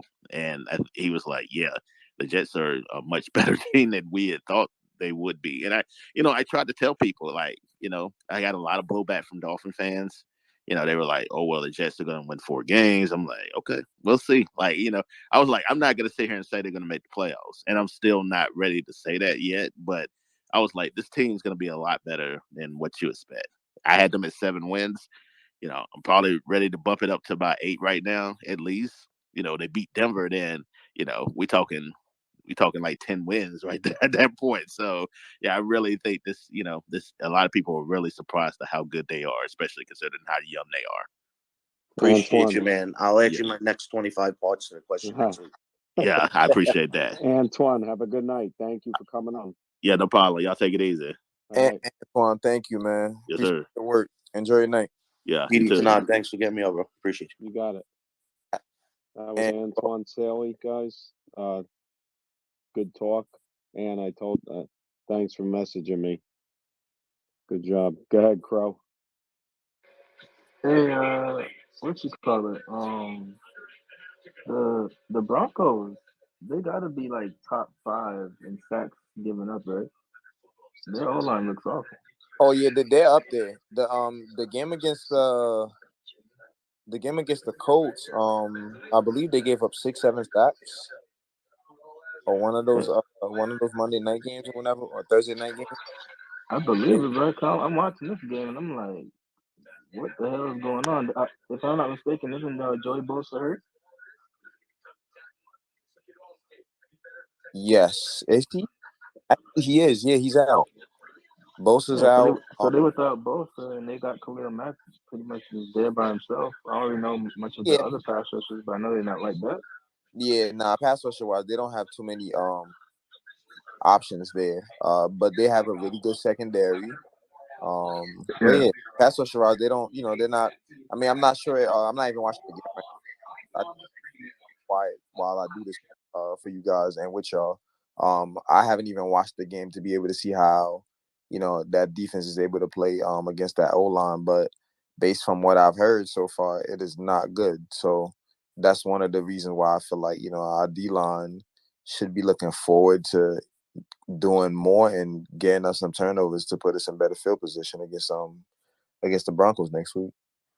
Broncos have 16 sacks allowed this year. The Bears have allowed the most, 23, and the Commanders 23. So just give you a heads up. Russell Wilson's been sacked like 3 times tonight, though. So that's becoming like 19. That does not count tonight. Yep. Gotcha. So these guys, they should be watching this game right now. This is perfect opportunity. This is perfect. Game being on Monday night, you get to watch the next opponent and see what they're not good at on film, and you go back into the room, tomorrow and Wednesday, and you see what you're able to take advantage of. Yeah, guys, about a little before 11, I'm going to end the space. It's been a long weekend. Looking forward to this week. I mean, we could see the Jets are going to be in this game. The one thing I'm really impressed about, that they're just playing just at this high level and just nobody nobody's given up. They're just relentless, man, especially even on the blocked field goal with Quinnen and Michael Clemens. And then Michael Clemens, blocks a punt and we score a touchdown. I mean, it's just a breath of fresh air to see all this happening. And most of the time that goes against the Jets. So, and Greg Zuerlein's been good even with kickoffs. So I know he missed the field goal yesterday, but I don't care. The guy seems to me like he's money. So I don't know if anybody wants to come up and talk. What was that? So yeah, he's money unless he's got to hit a field goal in the Super Bowl women's final. This is it. What would you have won? 20 grand, I bet, right? 50. Wow. Damn, man. I wish I would have known you back then. And no, you don't. I didn't make nothing. I've been broke. I remember when my Leon Lett costed my dad like 20 grand when he celebrated when BB knocked that ball out. My dad would have won. Yeah, there's always those Super Bowl scenarios. We should do a Jet Super Bowl lounge pool. When we win it, we could do that. But hey, Frank, thanks for coming up, man. Appreciate you. Kenny, this guy Frank over here, he says he's got Barone Sanitation. Joe and Clark would love it, from The Sopranos in his bio. So remember that? The Barone Sanitation. Oh, the wars. Classics. Oh gosh, that was the best. Barone, Jason Barone. Remember when Paulie hit him when he was about to go in the water on the canoe or whatever that was? And then his mother was screaming, "Don't hurt my son." Oh man, what a show. I appreciate being on, guys. I love it. Yeah, Frank, you're more than well anytime, man. Don't feel like, whatever you say is, it's a point. You're not going to get insulted on here. If we don't agree, we'll let you know, and it's all good. You're good, bro. My wife says I'm too much like, oh, thank you, guys. I really appreciate it. I'm just being gracious. So it's all right. I know. Say hello to the wife, all right? Well, have a good night. And don't guys. worry, you'll never ask more questions than ground and punt. Promise. Yeah. Wow. What happened? So- Because I got to tell you guys, I got the Broncos in a no point pool to win. If I win and it's under 40 points, which I pick 40, then I win the pool. Do I got a shot here? Yeah, I got the Broncos in the under. So yeah, but there's no point spread in this. Yeah. I need them to win outright. Right now, Well, right now they're ahead 16 to 13. What is it? They're ahead 16 to 13. Oh, the Broncos are? Yes. Petey, what are you in a cave? You don't have a TV when you do this? I have Come on. It's 2022. I'm in the basement, but I don't have the TV on. All right. Pay the electric bill. I'm Anyway, only kidding, Petey. take it easy. Petey, we meet for breakfast? Tomorrow? Yeah, 9:30? Yeah, I'll see you Hey, there. are any of you guys coming down to the Jets game when they play in Miami? You know what? I'm actually thinking about it because I'm thinking if it means something, I may go down for the day and just fly in the morning. It means and then something. It means something. It's going to mean a lot. Well, Petey, you go for the week. Come on. I Petey, can't, Petey, bro. I'm down to take a one-day trip. You stay at the house with me, Petey. We'll go down. Stay with me for the week. You ain't got to pay for no hotel. What house? I got it. Oh, I got the condo down there. By Miami? I'm in Delray. It's 35 minutes away. My Yeah, man. it's beautiful there. That's where I And live. can Mr. L come, my father? Of course. He's always welcome. You just sleep on the porch then. Wait, That's it. Hold on, and PD. Remember, your father was supposed to be on the show tonight, and I had something to do. Since he's not on next week, he has to be on for me to say what I said that I would say to him. So we got to get. Right. I know it's too late right now, so we Yeah, got to get. you know what? My dad, he's actually working overnight. He's crazy. So he's going to, that's why he's not on. He's working. Okay. Tonight, what'd you have for me, Todd? You had to ask me something. Yeah, so I had a question for you, regarding the game yesterday. Since you were there in person, it's completely different when you watch the game on TV than in person. At least to me, there's specific things that you see that you're not able to see, on the live feed and based on the position, of the cameras and things like that. So when you look at this offense, right?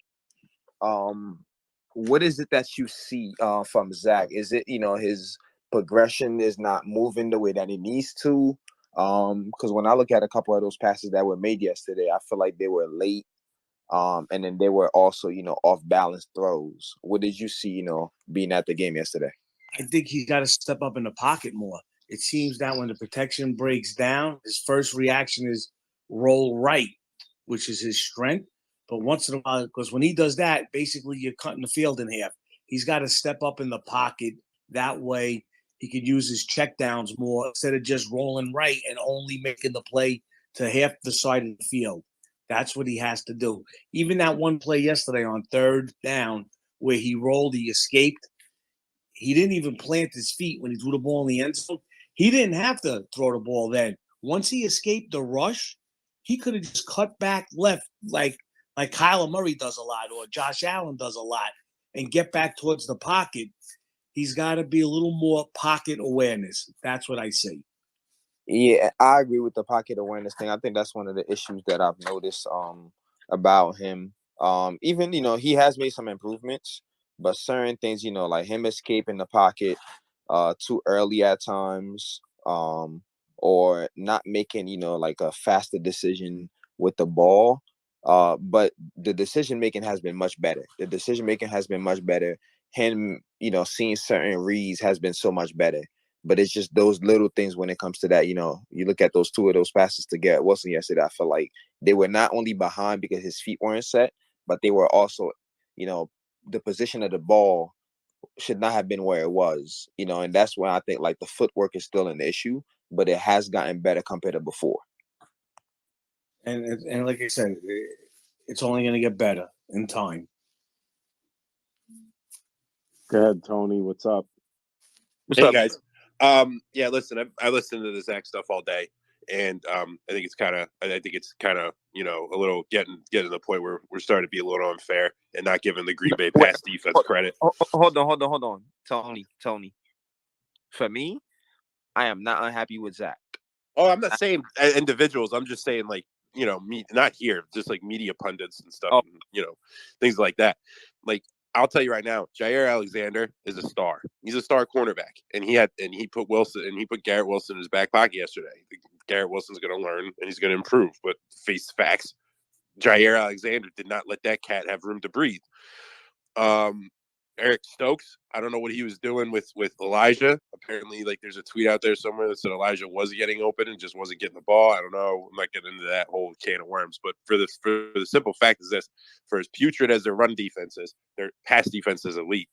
And we're going to be running into a similar thing with this Broncos team. And I wouldn't be mad if it was the same game plan, because Pat Surtain the second, he's a star, and he's probably going to be on Garrett again. Or maybe they move him around. I don't know, but he seems like he tracks number ones. So I think we're going to be running into a similar team with a quarterback who's lost, and the receivers are young. I think that I'll take Denver's receivers over Green Bay's easily, but I think you're just running into the same exact kind of team at the same exact kind of moment for them. Their defense is one sided, and it's loaded up for one thing and not for the other. And the fact that just the Chargers can't run the ball, that's why this game isn't a blowout right now.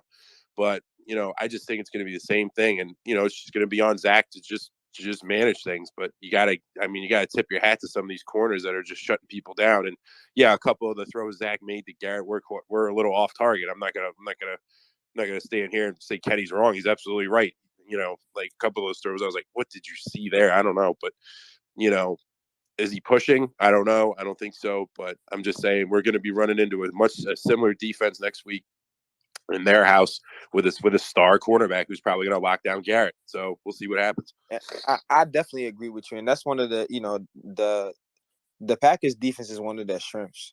Jair has been in the league running on 5 years, and from day one he came in the same way Sauce is showing that ability to lock guys down and play in so many different ways and just, break on the ball.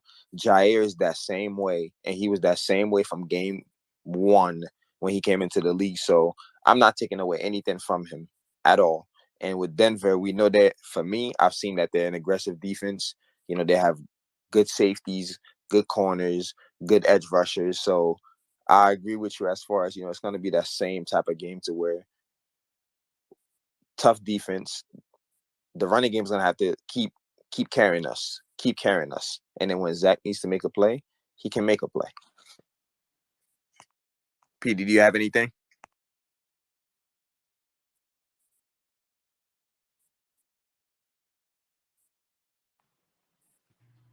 PD pays phone bill? Nah, that's done too now. He lost service probably.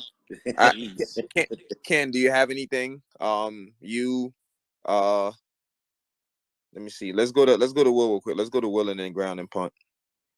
Hey guys, yeah, Sunday, like I said before, great win. Obviously, now we're looking ahead to the Denver game. These two teams right now, they're the most the Broncos tonight. They got the most penalties that I've seen. Probably they got like 9 penalties with like 130 yards on those penalties.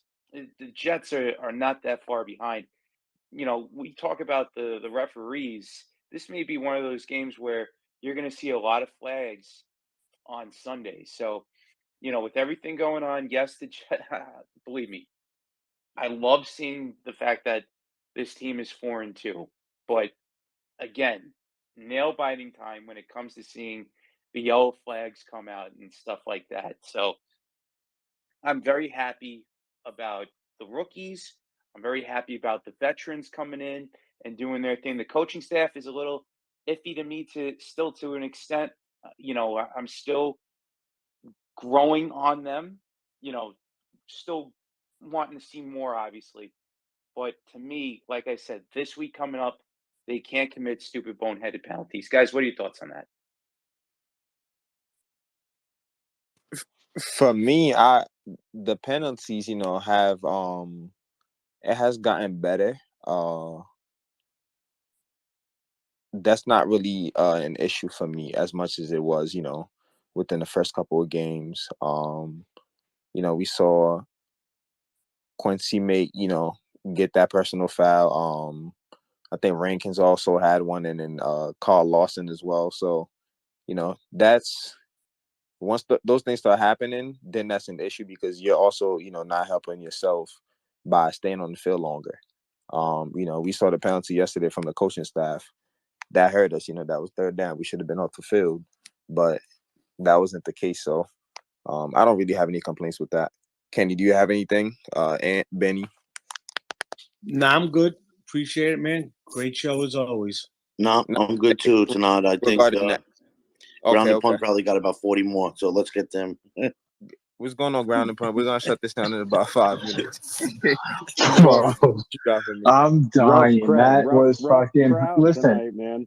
we gotta get some humor in the lounge. I'm glad I could be the material for it. That was fucking hilarious. But guys, listen.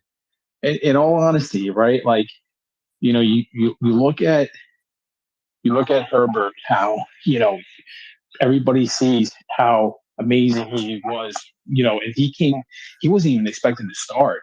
He came in by accident and just lit the league on fire, right? So, you get spoiled by watching that. You get spoiled by watching a guy like Mahomes. He's a once in a lifetime player. Nobody's ever seen Patrick Mahomes until Patrick Mahomes came along. So, what is the perfect way? What is the fairest way to treat Zach? Right? Like, what do you guys think? Right? Because people get ripped for praising him too much. People get ripped for ripping him too much. For me, it's just, he hasn't played a full season yet. I have some concerns. I'm rooting for the kid. And I feel like when I say I have concerns, people say, well, you don't believe in Zach. Well, I kind of believed in Darnold, too. I believed in Sanchez. And These were guys that were taking, third, and what was Sanchez taking, fifth?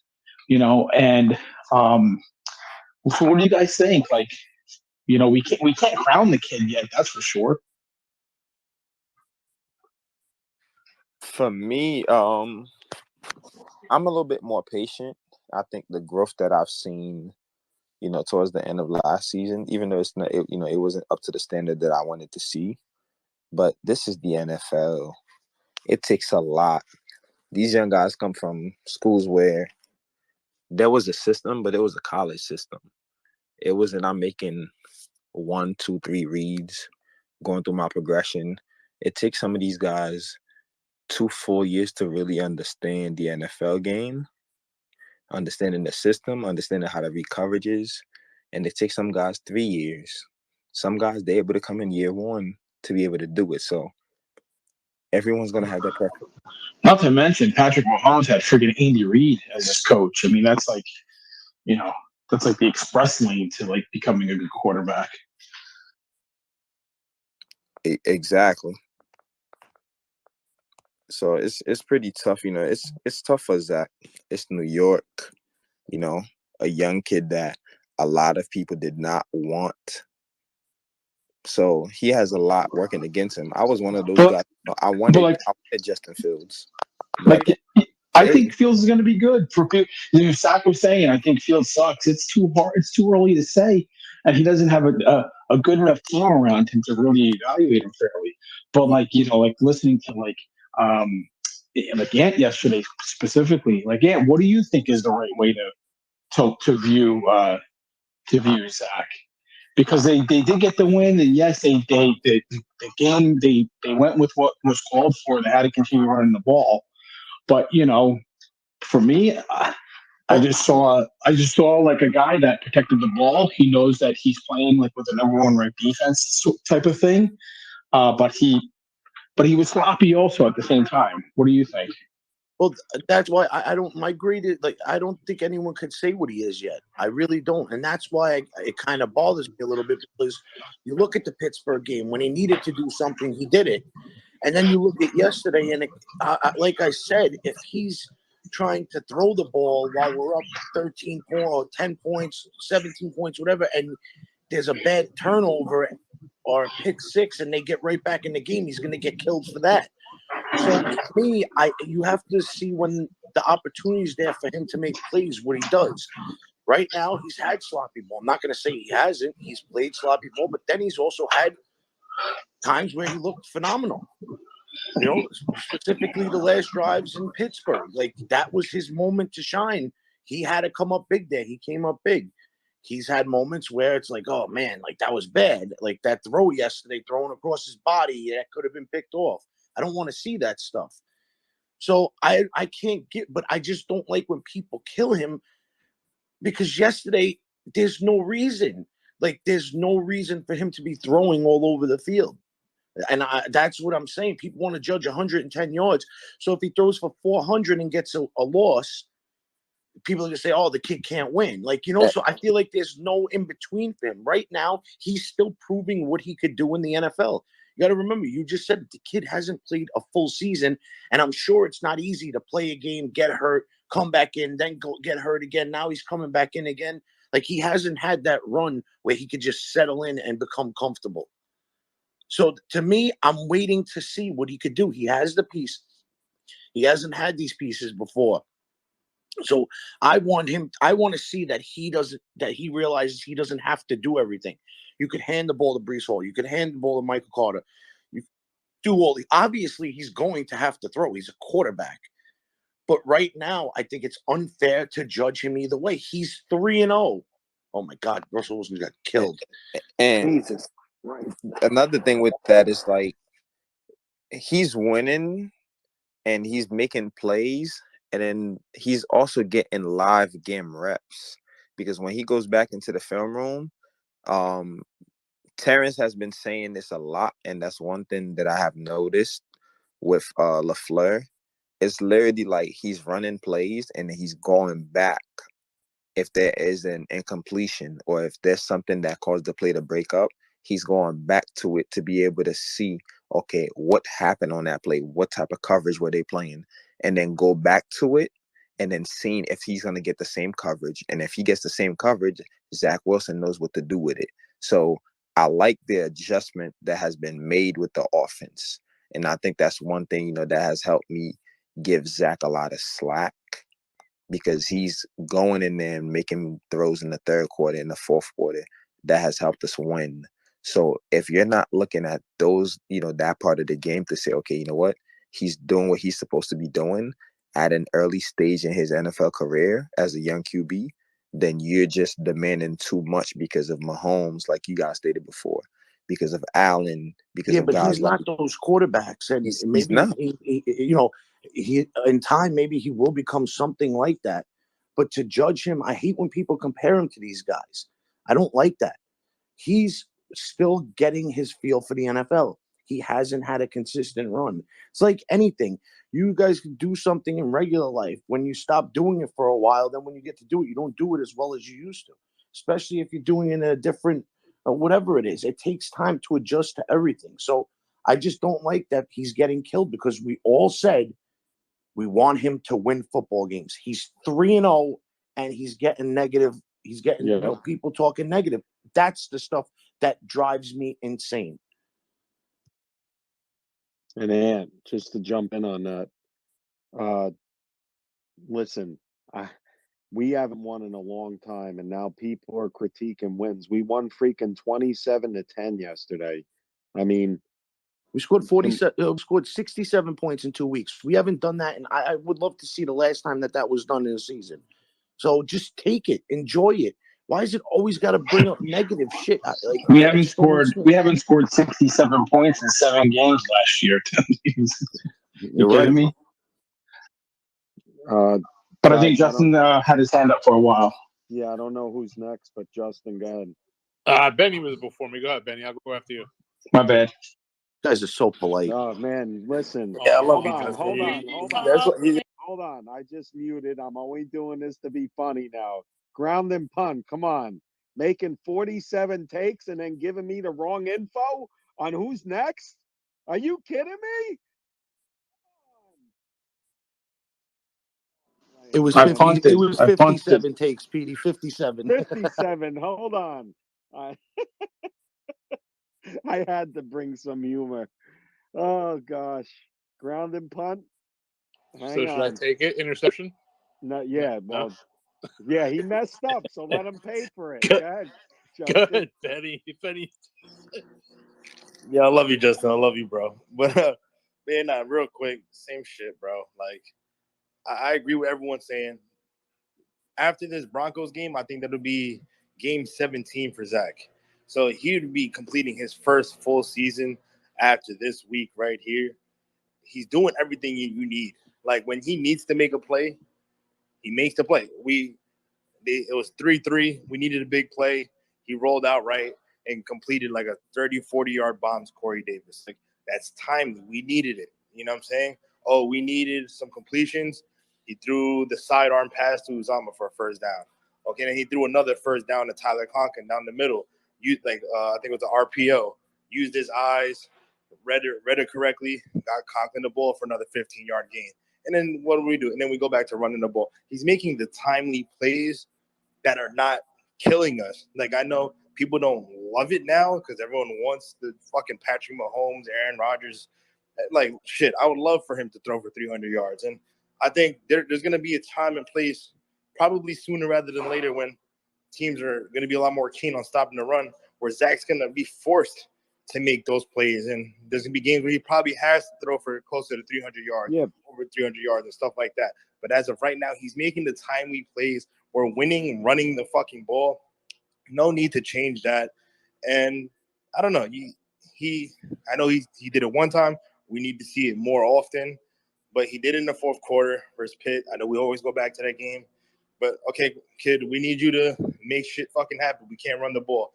10 for 12, 150 yards, and scored 2 touchdowns. Like, he's capable of doing it. We've seen it. And I think we're going to see more of it, because you see Denver's team, they're fucking really good defense too.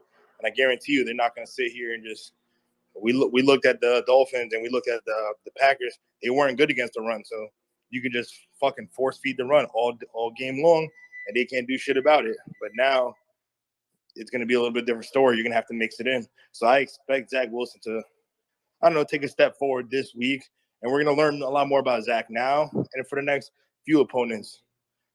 Denver has a really good defense. The Pats have a really good defense. The Bills have a really good defense. And then we play the Pats again, who have a really good defense. So it's going to get a little bit more interesting now. But for the first 3 games, I'm beyond happy with what Zach's doing. Wait, Tanad, let's ask Ground and Pun who's next. Ground and Pun, who's next? Go ahead. Listen, if you think you're gonna get underneath my skin, you can't, bro. I can take all the heat. But I'm serious. Dude, Petey. Wait, Ground and Pun, hang on. Ant, who wins last week? Ground and Pun, just mute yourself real quick because I'm hearing doubles. Ant, who wins the contest? Does T-Rock still have it with all the questions asked last week, or is it Ground and Pun? Ground and Punch asked more questions than the Jets scored points the last 2 weeks. But this is the thing. He ended up having less questions than he did last week, though. Last week, it was literally like 7 questions in one. Usually, I ask my 4 or 5 all in one. But last week was just way more than mine. Yeah, it's all good. Ground and Pun, all the love. Justin, I guess Justin's next. Thanks, Ground. What's up, Justin? Thanks. What's up, man? Thanks, Hey, Ground. no problem. I mean, Petey, my bad. I love you guys. Now, listen, I think LaFleur's a little bit. I think he's thinking ahead a little bit. I think he didn't show his hand with the running game, to give tape to the teams that when Joe was there with Flacco behind, to let Zach flourish with this running game, so they can establish the play action. You can come out next week or the week after with some play action and get these guys with some quick passes out across the middle, and get Elijah involved, and maybe Berrios on some slants. I think those are going to be the plays that we're going to go after this type of game, just to attack something different. We're going to go with the run. I think we're going to stay heavy with the run just because it's where our strength is. But I think that we're going to see a lot more play action because they're going to start respecting this run that we're putting up 175, 200 yards a game. And I think it's a game that we're going to win. I think we're going to go win this game, and then I think we're going to, go win against New England. So I think it's going to be a nice win streak, guys, and I'm here to see it. I'm here for it.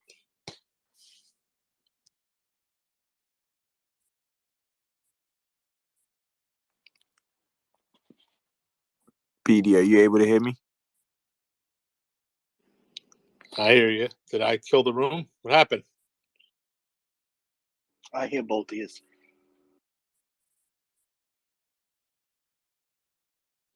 I hear you. I hear you. I don't know. Let's go to I'm Tanad. here.